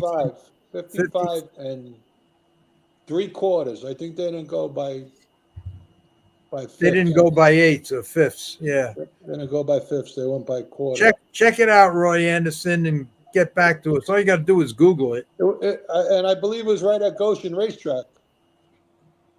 Goshen used to be a 7/8 mile track, by the way. That's where he did it. I didn't know that. Yeah, Goshen was a 7/8 mile track originally. I didn't know that. Yeah, I used to live right Okay, there. Matt Dale. Detroit sign. How do you know about Tony and the long shots? Oh, he's asking the other guy. I don't know. Maybe he'll respond. Go to Detroit. Go to Detroit. Okay, Roy Anderson. Remember Joe Saltzman? Ball and chain. Sussman? How do you say? Yeah. Jonas Stutzman. All right. Ball and chain basically got Joe on the radar. Joe Stutzman now owns a training track. I don't know the guy. I don't know who it is. You know Jonas. You know Johnny. Stutzman. Yeah, wasn't he the Amish guy? Do I Joey? know? He might have been. I think he was from like Lancaster, Pennsylvania or something. Yeah. Yeah. Well, Ball and Chain was a good horse. Yep. Okay, Patrick Smith, not this time. Eric, did you answer greatest female harness driver question? I don't think we got that question, but I can tell you. Oh, there was a question up there. I saw Julie Crone's name someplace. I must have passed it. But this is about harness drivers. Did you answer greatest female harness driver? In my opinion, there's one that was the best, and that was Jacqueline Ingracia. I know Jackie Ingracia. It was Kelly Case. And B. Farber. Phillips. No, everybody says B. Farber, but B. Farber, I have a story about B. Farber, but Yeah, there's a lot of stories. yeah. So my pick is, and it's the right pick, is Jacqueline Ingracia. Jackie was very good. Yes. I agree. Okay, Freddie Hutzman. Thanks. Thank you, Freddie. Good night, Freddie. You're welcome. Oh, he said the bomber in 1963. That's when his father lost all his horses. And another thing, and I'm not going to curse because Joe is on, but I can handle it. Believe me. Another thing that, and this is what made me respect F. Lee Bailey, the attorney. When he walked out of the horsemen's meeting and says, "You horsemen have no shot. I told you what to do. You didn't do it. I quit. You have no shot." That meeting was at Gamois, right? Gamois Restaurant, right. I was there. Gamois Restaurant. I was there too. Yep. And he told the horsemen to go on strike. Don't put no horses in the box. By the time the box was full. The box was full with Dancer and Houghton's horses and all of them. So he says, "I quit. You guys have no shot." Now, a year later, Freddie Hudson's whole barn gets burnt down. You would think that between the Horsemen's Committee, track management, the owner of the racetrack, the other horsemen, everybody involved would chip in and help get them back going again. You would think that some of the owners would take 2 or 3 horses from other trainers or 1 horse each and give them and put them back on his feet again. They didn't. Nobody helped him. Nobody cared. And he was one of the nicest, sweetest guys. Always smiling, good driver, great trainer. Nobody helped. Terrible. If it was now, they would have had GoFundMe and they would have been taken care of, I'm sure.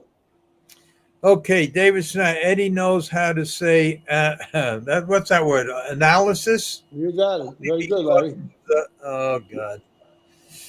Okay, Patrick Smith. Joe, if I become a member of your fan club, will you give me some horses to bet on? Joe's been out of the game a while. I couldn't tell you, Pat. I'd love to help you out. Okay. Roy Anderson. Brett Pelling, No.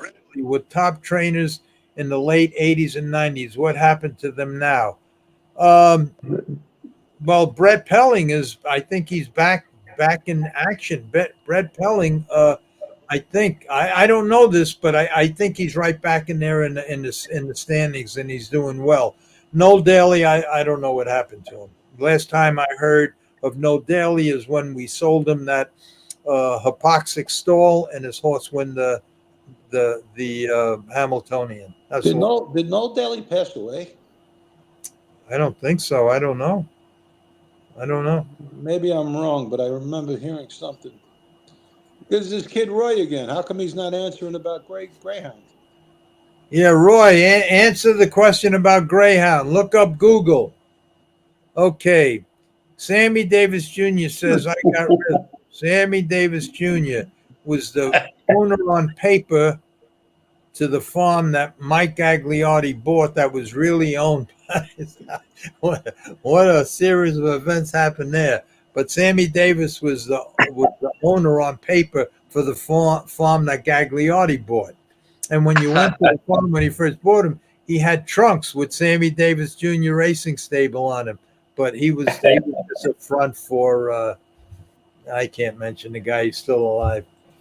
Okay. There's a lot of stories on that farm. Oh, yeah. A lot of stories. JW, news is breaking that CBS gave Kamala Harris the questions to the debate. Absolutely. Okay. I believe that's true. I heard that early this morning, but yeah, that's what I heard. People said that. Okay, Roy Anderson. He won't answer the question, this kid. Roy Anderson, answer the question. Google Greyhound, the trotter Greyhound in the 1940s, and it'll come right up. He has a record. 1938. 1938. Okay. Yep. So Roy Anderson, do that, please. And in the meantime, his question is: Casey Coleman, Vancouver woman, was a flash in the past. Okay. Well, Casey Coleman was a good trainer from Canada. She brought a lot of horses down to Yonkers, and right, Joe? Yep. She was a hell of a trainer. I don't know what the hell happened to her. She must All right, here's okay, guys. This is my turn for little glory here. Okay. Freddie Hudson, who hosted that panel yesterday, said Billy O'Donnell paid me a very big compliment, which he did. He did. And like what did he say? I'll tell you what he said. And the reason he said it was because somebody said something about me, and both Billy O'Donnell and Trade Martin stuck up for me in a big way. What Billy O'Donnell said was he said it right after he heard the remarks and right after I said what I said. And I said that I wouldn't ask any harness guys to come on the show that are retired or currently racing, because I don't want them associated with me because of my reputation. Joe called me. I didn't call Joe. Joe called me and said that he'd be glad to come on the show. I can't ask anybody. There were two harness drivers that I asked to come on. One was Jimmy Marone. I asked him to come on because we played the whole Wildwood Jep thing of him winning the King Pace. I put him down, and I'm going to say this: he was ready to come on, and then he got a call from the commission and the USCA and everybody, and they said we don't think because, and he does have a good job. I think he does pretty good. He makes a good salary. Yeah, Jimmy has the Horsemen's. Yeah, and and he called me up and he says I was advised not to go on because of my reputation, and I says don't come on, Jimmy, don't jeopardize your job or your life or your reputation. I don't need you to come on. My life is basically over. You just take care of yourself. And that's exactly the same way I felt when Catello Manzi, the owner of Autistic Fella, who won the Meadowlands Pace, is owned by my friend Joe. And he came on the show, and we showed Autistic Fella winning the Meadowlands Pace, and Catello Manzi drove him. And Joe says, I'll get Catello to come on. I says, don't ask him. I don't want him to come on. Don't ask him. I don't want him to come on. But because of that reason, I don't want Hall of Famers associated with me, because nobody knows, even though I've said it in the book, all the things that I did, all of these guys had no part in anything I did. Not one guy in my book, or not one guy that's there today, that all the Hall of Famers, never had anything to do with the races that I fixed. Absolutely nothing. First of all. Second of all, 90% of the races I fixed were with thoroughbreds. The only thing I did in Monticello was the last race, and they were just a handful of guys that I won't mention, but none of them guys had anything to do with it. I put it in the book, and I say it here, but I still won't ask them. So anyway, after I said that, Billy O'Donnell says that regardless what anybody says about you, you're one of the finest, most knowledgeable horsemen that I've been around, or some words to that effect, and that was very nice. And Trade Martin basically said the same thing to a caller that came on, and said to Freddie, how could you have Larry Rolla, that race fixer, on your show? And Trade Martin said, just like Billy O'Donnell, he happened to be one of the top trainers in the country, and one of the best horsemen. You don't know what you're talking about. And whatever he said, it was all good, positive stuff.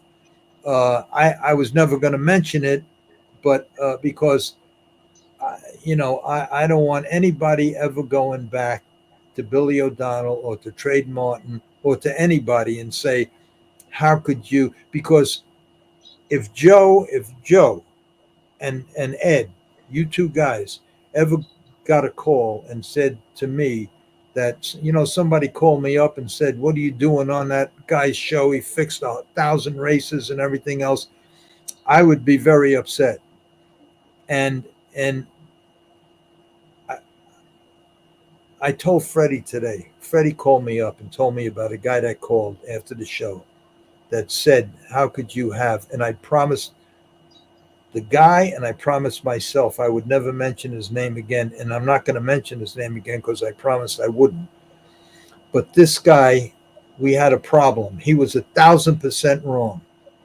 And yet he has a podcast. On his podcast, he said a lot of bad things that were not true about me. And there were two ways. And it goes back to the way I am. How do you allow somebody to tell lies and lies and lies and exaggerated lies about you without responding? And then I sat back and said, who's going to believe me? My whole life is out there. Books are written about me, newspaper articles about me, court cases all over the place. Why am I going to argue with somebody that's saying all these lies? So it's just something else. Then what happened? His brother and sister called me up and said to me, why are you allowing my brother to say these things that are not true? I know who you are. I know what you did. Nothing my brother said was true. And I know that half of the races you fixed, half of that money that you made, you saved hundreds of cancer patients. You rebuilt the church. And he said, read all the good things I did with some of that money. So I says, look, I don't want to argue. He has a clean record. I don't let him say what he wants. Eventually he'll go away. He says, Larry, don't let him get away with it. He says, no, let me tell you something about him. And he told me the most disgusting things that he did to his dying mother on her bed when he forged a signature and made him give him all disgusting, disgusting things. And he says, Larry, defend yourself with this and say it came from me. And I got on the podcast and I did it. And I said, this is for you. And I mentioned his name. This will be the last time I ever mention your name and talk about you.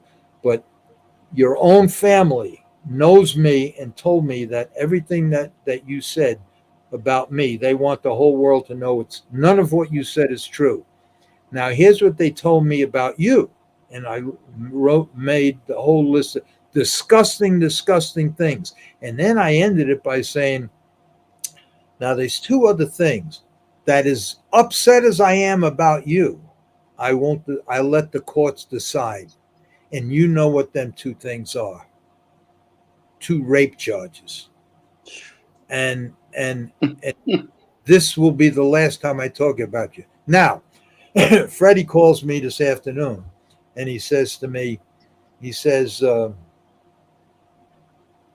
that guy called and he says, why did you have Larry on the show with the Hall of Famers and this and that and everything else? And Trade Martin really, really defended me. And he might even be listening to this show. And I says, you know, Trade, I said basically the same thing, that if anything, because you two guys are on my show, if anybody ever said anything to hurt you verbally, it would really, really upset me. There ain't nobody could do anything to hurt me. I already, my whole life's an open book, but I don't want my friends to get hurt because they supported me. What I did 40 years ago was 40 years ago. Don't I deserve a break or a second chance? And if I don't, just leave me alone. That's all. You don't have to bring shit up that I did 40 years ago. Do you know the reason why? What would you have done if you were in my shoes? What would you have done if they come to your mother's house and threaten to kill you by tomorrow night and burn the house down if this and this and this wasn't done? What would you have done? Now, maybe you would have allowed your mother to get killed and burn the house down. I'm a little bit different. I would do anything for my mother, and I did whatever I had to do. So, anyway, Freddie calls me up, and he tells me about this. And I says, you know, this guy right now lives on a farm, and he's probably listening now. And this is the truth. I'm not going to mention the guy's name. And he's going to, and it's listen. I'm sure he's listening, and he's going to come back and say I was threatening him and everything else. There's a guy that lives less than 10 miles from where he's staying. He wants to pay me $500 to go and bash his head in with a baseball bat. And I will not allow it to happen. And I told Freddie, leave him alone. I told my friend, leave him alone. Let him run his mouth because the courts will take care of him. And anyway, that's the story. So Freddie, thank you for mentioning that Billy O'Donnell and Trade Martin stuck up for me. And that's a little rant that went on. Okay, Roy Anderson, Larry. Larry, I love you, Larry. He keeps saying everything, but he never looks up Greyhound. Maybe you sure that was Roy Anderson that said about. I remember that. Okay. Larry, did you personally know Bobby Frankel? No, I personally didn't know Bobby Frankel. Bobby Frankel. No. Hell of a trainer. Was Bobby Frankel the guy that was in harness racing, then went to California? No, that was, what do you call that? Was Abrams. Yeah, Abrams, right. Yeah. Become heavyweight down there, yeah. Yeah. Well, Bobby Frankel, Chad Brown used to be his understudy. Yeah, Chad Brown learned from a harness guy. No, from Frankel. Chad Brown, anyway. David Yeah, Snyder. whatever. If they allow Richard Dudrow back, Larry, can you come back? Larry never jeopardized the health of his horse. You're 1,000% right. I have to say this: these two guys on the screen here and myself, I did what I did. Had nothing to do with hurting the horse or injuring the horse or anything like that. I really don't want to talk about it because if I say what I did and how I did it and why I did it, everybody's going to say you're trying to make excuses for what you did and everything else. I will just say this. I never used a drug on a horse that would hurt a horse. I never, ever did anything to abuse a horse. I did everything to fix a horse. And before I come up with the thing to pay the jockeys or the drivers, they were tranquilizing the shit out of them. They were tranquilizing them. They were hurting them. They were shoving cotton balls up one nostril so they couldn't breathe. They were doing changing equipment, especially in harness racing, letting hobbles out, causing accidents and everything else. I could do a whole podcast of what they did before I came on the scene to do what I had to do to save my mother's life and my own, and paid them. Don't hurt the horse. Just hold them back. Just don't be first, second, and third. And here's $5,000. No tranquilizers, no hurting the horse, no nothing. Following week, you win for fun. You can bet on it, do whatever you want. Never did anything to hurt a horse. And during them years, when I had to come up with $16,000 in vig for the people that I owed, $15,000 in wig every week, I would send 5 to 10 kids to Dr.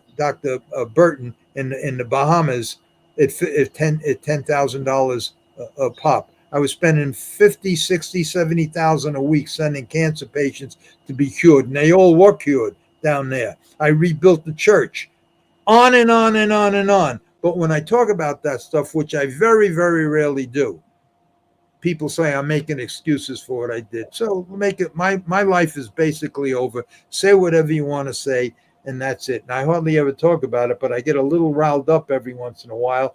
And let's go to the next question. Okay. Nowhere Man, Jeff Lucas, run over by Tabasco. That's the thoroughbred stuff. You know about that, Eddie? Tabasco cat? Yeah, they said he run over Jeff Lucas. I don't know. Anyway, here's that crazy name. I ain't even going to try to say that because Victoria will get upset again. Hi, Larry. Elias Catogrius. Well, I don't know. What's that, Greek or something, right? I don't know. Yeah. Hi, Larry. Obviously, both great horses. Hi, Larry. Obviously, both great horses, but in your opinion, who do you think was better, Niatros or Campfella? Niatros.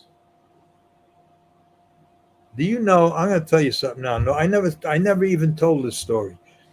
I went to Los Alamitos. I think it was Los Alamitos to race in a stake race. And I went down there, brought a couple of horses down there, like a vacation. But I had a horse that was eligible. I think it was Brett's Advantage. I forget the horse. At the next stall was Campfella, and he was lame. And he was for sale for $100,000. And I could have bought him. All I had to do was call up Aaron and say, Aaron, there's a horse, $100,000. And I'm almost positive, I shouldn't say that, but I think the problem was a splint bone that popped, I think. And they just wanted to get rid of him for $100,000. But that's a true story. But I think Niatros was better. You bought Brett's Advantage for $325,000. Don't let me get into them stories. I was telling, who was I telling today? And I'll say it real quick again, because every time you bring these things up, I have to defend myself. Davey Handel, who did me a big favor when he introduced me to Dr. Burton, Dr. Burton, the cancer guy, saved my cousin's life. Okay? Right. Plus all the other kids that I sent down there. I owed him. When I got to Monticello, when I got that write-up at Yonkers, at Roosevelt, Davey Handel come to me. He was one of the guys that wanted to give me a bunch of horses. And then we were looking for horses to buy and everything. And then I went to Yonkers and I got barred, and that was the end of that. 1971 comes 10 years later, or 8 years later, and who shows up at Monticello but Davey Handel? He says, yeah, I remember you. And he says, I need a big favor. I says, what is it? He says, I'm going to prison for income tax evasion. I'll be gone for 3 years. I got rid of all my horses because he was a gambler and he Yeah. horses would I show. know David. Yeah. Okay. I know. So I says, what do you want? He says, I have one horse that I will not sell. I named her after my wife who just passed away, Helen's Adonis, Trotter. He says, I'll pay you whatever you want. Just keep her for me. Keep her in good health. I'm going to take care of her the rest of my life because my wife was named after the horse. The horse was named after my wife. My wife just passed away. He goes away for jail. I take the horse and I race the horse every 2-3 weeks, kept the horse in good shape and everything else. In the meantime, I'm getting dropped in class. Davey Handel gets out of jail. When he gets out of jail, he comes up to Monticello. I enter the horse. Now the horse is in where she can't lose. I bet $1,000 for him. The horse wins. He takes his picture. I got him a room at the Concord Hotel with 2 hookers. Give him $10,000 in cash plus the winnings. I bet $1,000 for him on a horse. Took him to the city the next day. Bought him a whole wardrobe full of clothes and everything else. And he's on his way. He comes to me about 6 months later, and he said, Larry, he says, I'm in a lot of trouble, but I have a way out. I said, what do you mean you're in a lot of trouble? He was a sick, degenerate gambler. He didn't have an edge no more with horse racing. Monticello had no handle, and he back in Yonkers and Roosevelt, betting. At that time, Yonkers and Roosevelt was run by 2 of the Casey crew and another crew, and they were fixing a lot of races, which I'm not going to talk about because all of them guys now are in the Hall of Fame, but all of them guys were in all the newspapers, so I could talk about it because it was all in the newspaper, but they all beat the rap 2 different times. But Davey wasn't getting this inside information. He was losing his shirt. So he comes to me and he says, I'm in a lot of trouble, but I have a way out. I owe a few $100,000 to some bad people. Now, the only reason he stayed alive till then was his good friendship with John Gotti. And so I says, well, he says, he told me that he owed a couple of $100,000. He used to get a pass because they'd let him go for a week or 2 weeks. He'd pay them all off. John would step in every once in a while and say, look, give him another week or so. And he met, but it was getting buried. He was chasing and getting buried. So what happened was, he says, I have a good friend of mine. His name is Aaron Wagman. Aaron Wagman, just to give you a little bit of history, Aaron Wagman, when they had the college basketball fixes, he was one of the 2 guys that went to jail for fixing all the college basketballs. He was strictly a gambler.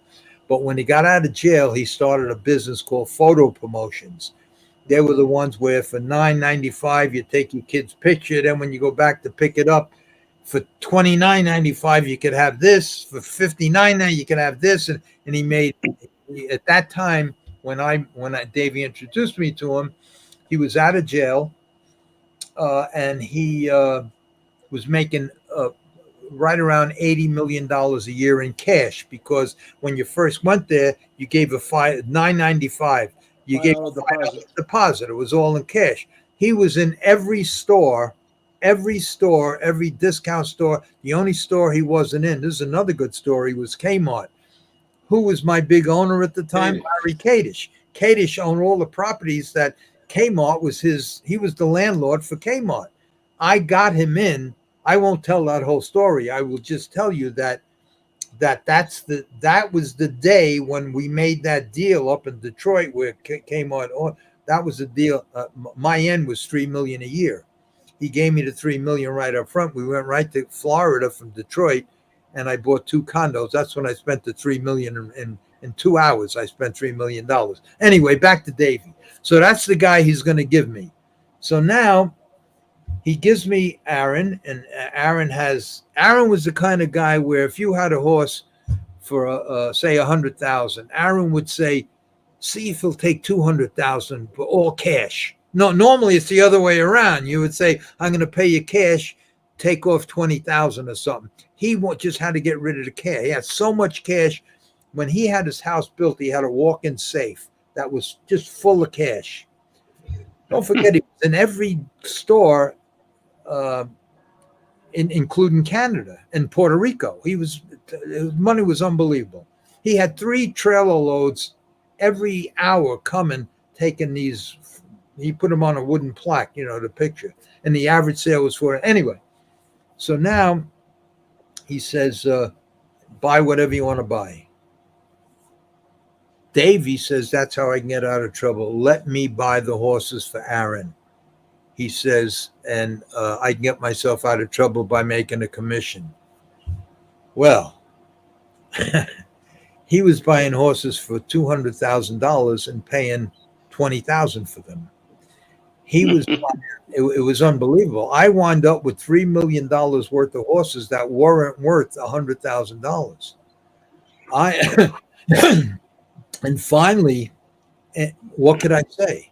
The guy introduced me to Dr. Burton, who saved my cousin's life and was able to save other lives. He hooked me up with the guy. It's his guy. What can I say?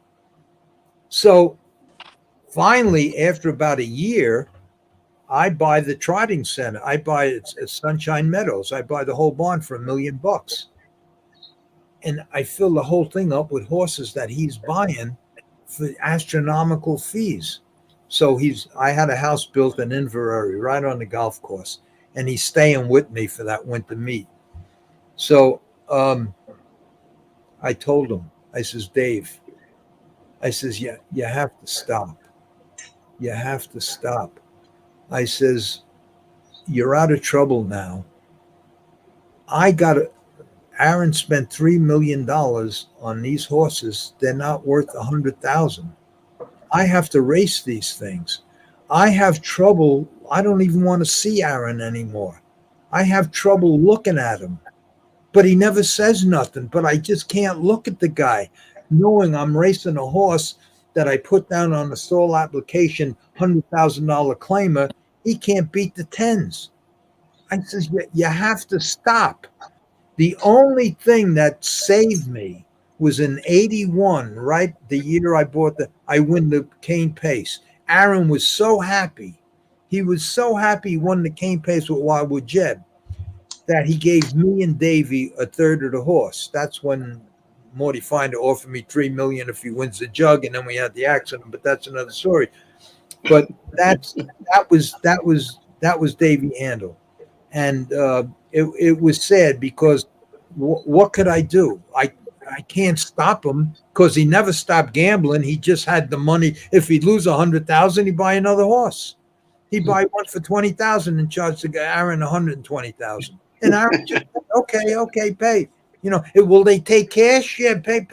And then Davey would say, "Well, I know he's overpriced, but he'll take all." Okay, good. And then I bet that's what I had to live with a lot of the times. Anyway, I can't go on. Anyway, let's see. What's this one say? Okay, I got it. Okay, I'll get to Leo Bauer. Remember Leo Bauer? He was a trainer, driver. Yeah. Okay, yeah. He just sent a thing in. I'll put it up. B. Farber was the best. That's what his opinion is. I'll tell you the reason why I think Jackie was the best. Lee Farber, she was a great driver. She was good. But the records that she holds for the most wins and this and that, they were using, I forgot the name of the drug, Stadol and a lot of these other drugs. Nubane, Stadol, Sublimaze. They were using these drugs and these horses. She was stable at Pompano Park. Horses were on dirt. They were on dirt, no straw, no nothing, hardly felt, skinny as a rail, everything else. But you couldn't lose, just win. She was a good driver. She was good. She just drove horses that were full of octane. That's why you couldn't pull them up. Jackie Gracia was just as good handling a horse and driving and maneuvering, but raced on hay and oats. So I give Jackie the nod, because if B. Farber had to drive horses that raced on hay and oats, She probably would be as good, but I still give the thing to. So Leo, you're probably right. You know what it's like? It's like who's better, Mickey Mantle or Willie Mays? You know, what are you gonna do? You argue all day about that. Okay, Larry is 83. Am I 83 or 84? I'm one of them. That's the kid with Greyhound again. Yeah. What about Greyhound, Roy? Roy, Greyhound. Google Greyhound. Larry is 83. He looked up me instead of looking up Greyhound. Yeah. Okay. Here he is again. Gambling got you, Larry. You're right. Training, you need owners with cash flow. Look up Greyhound, Roy. Okay, here's Leo Power. Freddie Hudson. Hugh Bell sent my dad a few horses. That was nice. Remember Huey Bell? Yeah. Huey Bell. He was one of the old timers. Down the road, Huey. Red, I think red and black color, something like that.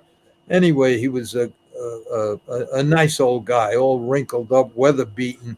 But I didn't know that he was one of them guys like Kenny Ubish. It could be Kenny Ubish was a driver, trainer, or freehold. It'd be 5 degrees out, sleet coming down, no gloves. Never You know who else did that? Artie Younger. Artie Younger Younger? too. Yeah, same thing. Yep. Kenny Ubish, Artie Younger.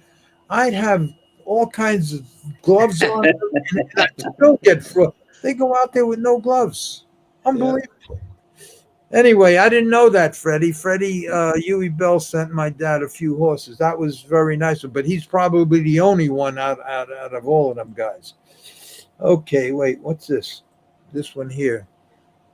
Joe, did you know Ray Small from Rockaway? Was that the one in New Hampshire? Larry, if you three get stable together, I'll come back to work for you again, Larry. So Sundance worked for me, and she wants to know if the three of us will start a stable together. No, I'm ready to die. Joe is retired, and he's with the Thoroughbreds. So the answer is no, Sundance. Thanks Dave anyway. Snyder, if Gebert and Tannenbaum, if Gebert and Tannenbaum were drowning and you had to throw a life preserver to one, who is getting it? Gebert, no doubt. Tannenbaum is responsible, and I don't care what anybody says, he's responsible for me taking the path I took, and he's responsible for my father's death. Larry, you can't mention Tannenbaum no more. Your blood pressure goes up too much. So anyway, Gebert gets the life preserver. Sundance, I think Greyhound lived to 33 and Cagney did a commercial with him. I think you're right. Okay. Patrick Smith, ABC. Uh-oh. That's where the thing was. Debate. Greyhound. Sundance. Greyhound 156 and 3. Next week 156 at the Red Mile. 1938, 155 and 3/4. Okay, Roy Anderson again. Yes, Greyhound was amazing. Okay, well he gave you that, so I guess he conceded. Okay, Roy. Okay, Roy. Now you're okay. What is that word? I ain't even gonna try it. So Mennonite. What is that? I don't know. Some kind of disease. I don't know. What do you guys think of Mike Rapoli? That's you, ain't it? He's a thoroughbred guy, ain't he? Yes. He's what do I think of him? He's talking a good game that he wants to help the small guys, but he ain't made a move yet. So All right, don't say too much. Don't get yourself in trouble. We'll go to the next. David Snyder, Greyhound was 159 to 3 in 1937. I think that's wrong. I know he tried it faster than that. Yeah, I think he was right. He was in 1937, but in 1938, he went 55 and 3/4. Okay. Mike Rapoli has Todd Pletcher training, does well. Yes. Okay. Leo Bauer. Knew Joe Guarino years ago, the hardest worker and a very talented trainer. Glad he had such success. Good man. Thank That's you, Leo. that's Leo. Thank you very much, Leo. And Leo, go ahead. no, Leo is a good driver. I like Leo. He was. He got out of the game because of some kind of little bullshit thing, and he Right. went to I can't think of the trainer's name. They were two brothers that he grew up with. One is a trainer in Saratoga, and one is a big shot movie producer who's married to that actress that played in Scarface, Pfeiffer or whatever her name is. And Leo, I believe Leo drove some of my horses, if I remember right. Leo was a good Leo was a good driver, and he was the right size, the right weight, the right everything. Had a lot of guts and drove a good horse and everything. But he got caught in that. I think it was a swindle or all that bullshit that was going on in New York at that time. And I think he might have gotten a little trouble or left on his own, but he went right to. Right, I can't think of the guy's name. One is a famous trainer in Saratoga. I can't think of their names. But anyway, Leo has been in the movie business now, working on a No, lot not of John Sparks. no. Anyway, thanks for watching, Leo. Thank you, Leo, for what you said. I appreciate it. No, Leo's a good guy. Okay, Roy and Larry, did any of your assistant trainers become successful on their own? My assistant trainer was my brother. When I lost my license, he took over the stable. He took my color. That's why when I came back, I went from purple and gold to blue and tan. And my brother basically, when I lost my license, uh, he took over my colors in my stable and bought a farm in Delaware, and that's where he stayed in Delaware. So whatever he did, he did it in Delaware. Okay. Uh, Roy Anderson, horse trainers work 7 days a week. You got to be a lifer to be successful. It's a very, very hard. You start at 6 o'clock in the morning, and many times you don't get home until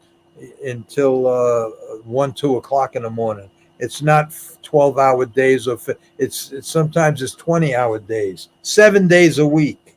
Yeah. And it makes no difference. It could be a blistering sleet storm. If the grandstands were full, the races went on. The only time they cancel them is if people couldn't get to the racetrack.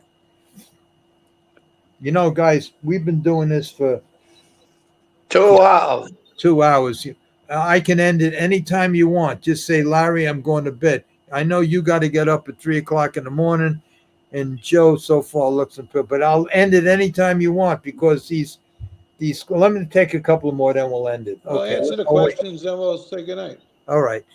Joe Montefuso, a former football player, became a trainer at the Meadowlands. I don't know. It had to be after me, so I don't know. I don't know. Tommy Lusty, I take cash. What's this GMDO? I sign up. That must be a computer thing. One of them. I don't understand that. GMDO. It certainly ain't a word. So I don't know. No, it's a slang for something. We'll have to ask Victoria. Yeah. GMDO. Where GM I sign up? I don't know. Go. Okay. I take cash too. Okay. All right. There's no question. Camp fella breeding was top notch. Big stud fee. Anyone remember Frank? Highland Real vases bricks and mortar. Anyone remember Frank? I don't Frank know. who? I don't know. Highland Reed. I don't know. Here's another one. Kirby. Frank Kirby. Frank, is that, does it mean, because he says, anyone remember Frank? And then the next one he says, Kirby. Frank Kirby. I think I knew a Frank Kirby. I don't remember. I think I knew a Frank. I don't remember. All right. Mineral Light is Pennsylvania Dutch. What does that mean? Is that a drink or something? I don't know. No, the hell no. Keep going. Hey guys, don't get too sophisticated with these questions. You know, us three guys, our whole lives, you gotta We're three remember, guys. We ain't computer wisdom. we went around in Biggest circles our quickest. whole life. Let's see. Ogden type Amish. What's that mean? Ogden type of Amish. Maybe she. 38. Well, Sundance. What was that? 155 or something. Okay, where is it? Leo leading Roosevelt Raceway driver, 150. Yeah, there it is. Leo, 1987. Freddie Yeah. Hudson. No, well, naturally Freddie knows you. You were the leading driver at Roosevelt Raceway in 1987. Very Yep. good, Leo. Very good. Now let's see what Leo says. What's Larry Leo Bauer? One last question. Why didn't Larry Kadish buy Roosevelt? He was so mad. Larry Kadish, I know this because I was with him every single day. In fact, he got very mad at me because when Larry Kadish said, I'm buying Roosevelt Raceway. And he bought the largest parcel of land in Old Westbury, right down the street from Roosevelt Raceway. Right. And on that parcel of land, he built a little training center with a barn and a bunch of paddocks. All the people around him made a big complaint because he had it on street level. So what he did was he had a whole construction company come, and he dug the whole. First of all, he had a big mansion in the front. He had the largest parcel of land went from one major street to another. It was humongous. He had a major company come in, and they carved out the whole center of the property. So it was down like 20 feet from street level. Then he took all that dirt and put it all around the perimeter of his property, and he put them nice trees. You know, them tall, little, like they look like Christmas trees, but they're very narrow. He put a million of them around the property so you couldn't see in. Then he built a barn, a bunch of paddocks and everything. And then I didn't know this, but I called him up one day when I was in Florida. I was building the house in Inverary, and the builder come to me and he says, you know, for an extra $150,000, I could build you an Olympic-sized swimming pool. I could put this 3-dimensional shingles. I could do that all extra for cash. I'll do it to you. I'll save you $100,000. I could do it for $150,000. He says, but if we're going to do it, we got to do it right now. Pay me. I didn't have $150,000. I had it in a horse account, but I kind of paid the bills. So I just called up Kadish. I could have did it, but I figured I called Kadish. So I says, Larry, do me a favor. Send me down $150,000. Here's the wire tray. Here's all the information. He says, for what? That Mickey Mouse house you're building in Inverary? I'm building you a mansion on my property. I'm buying Roosevelt Raceway for me and you. He says, and you want to stay? And that's when, you're going to send me the money? He says, no. And I hung up the phone. That's when I got D. Simone to take all his horses, ship them back, 12 of them, and turn them loose on his farm. That's when he called me up and he says, I got horses running down Hempstead Turnpike. Oh, what are you, crazy, and everything else? And I said, Larry, if you want me to be your mutt, send me a check every month for $50,000 and put in the memo column for my mutt. That's it. So anyway, he apologized. He sent me the money, and we're waiting for the deal for Roosevelt. When Sonny Werblin, Madison Square Garden owned it. Sonny Werblin was the president of Madison Square Garden. When he found out that Sonny Werblin, it was all political, sold it and got a big envelope and he sold it to developers rather than Kadish, because Kadish, he says, I'll pay whatever at the top, I'll pay more. And he lost it. He was so mad. He was so upset. And that's Leo Bauer. That's why he didn't buy it. He wanted it, but Sonny Werblin screwed him and sold it to developers. That was the biggest real estate swindle in New York. Yeah, he was so mad. Here's another one from Leo. Was it just the crooked pot? Yes, it was. Losing Roosevelt was the worst thing for harness racing. I would like to know what Joe thinks as well. Joe just mentioned it. What did you just say, Joe? I said it was the most corrupt real estate deal ever made in New York State. Yeah, he was They very, talked very. like they were going to have the greatest racetrack in the country. They're going to do this. They're going to do that.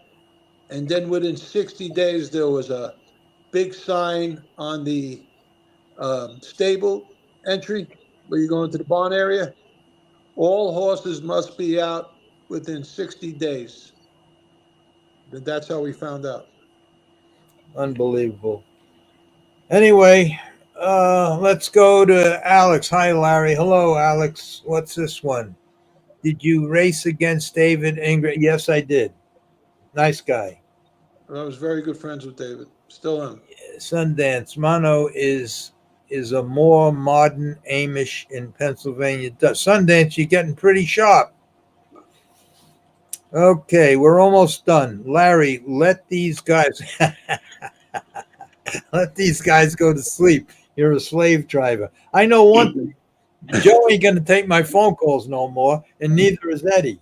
All right, we're right to the bottom here. 2 more, and that's it. Patrick Smith. Good night, guys. I'm sticking out to the end, but good night. Good show. Okay. Good night, Pat. And here's Sundance. Good night, gentlemen. Great show. Okay, that's it. Thank you 2 guys for coming on. Larry, I have to say one thing before he's going to say goodnight. One thing I know, and I know for a fact, that in Pompano Park, when I first met you, and Stanley Dancer gave you that horse, Neverly Leader, with the 2 bow tendons, and you made that horse become such a hell of a horse, and Stanley Dancer said to you, you're a hell of a trainer, a hell of a horseman. All right, being that we're talking about me and everybody's giving me between. Now I got another compliment today. So now I'm going to read something that somebody just sent me today. The guy who sent it to me, his name is Matt Dale, 15091, whatever that is. Okay, and here's what he writes. Larry is too modest to tell this story, so I will. When at Delaware Park, he trained a horse called Starry Hope. I wanted to make a big score so I could buy an Australian sheepdog. My doctor suggested it so I could lose 50 pounds by walking the dog. So I asked Larry about Starry Hope. He told me, don't bet the horse to place. Well, I emptied my piggy bank and dug up money I buried in the backyard. I even bet my old man out to the mailbox so I can get a Social Security check. I laid half the money down in place and wheeled the horse in exactas for second. And wouldn't you know, the horse finished second with an absolute bomb who won the race. The place money was $960. The exacta was triple digits. I took home $7,000. I was able to pay my old man and get the dog, and I dreamed of owning. Thanks, Larry. I will never forget you. That's a nice story. Yeah. Wow, very great. I have no idea who Starry Hope is, and I have no idea who Matt, but just like everything, I don't remember. and I have no idea. Just like the program you sent me. You sent me a program from 1980 something. I had 2 horses in. The OTB I don't Classic remember. program. I don't remember either horse. We just talked about that today, Eddie. Yeah, right. Yeah, you sent me the pro. You asked me about the horse. I don't.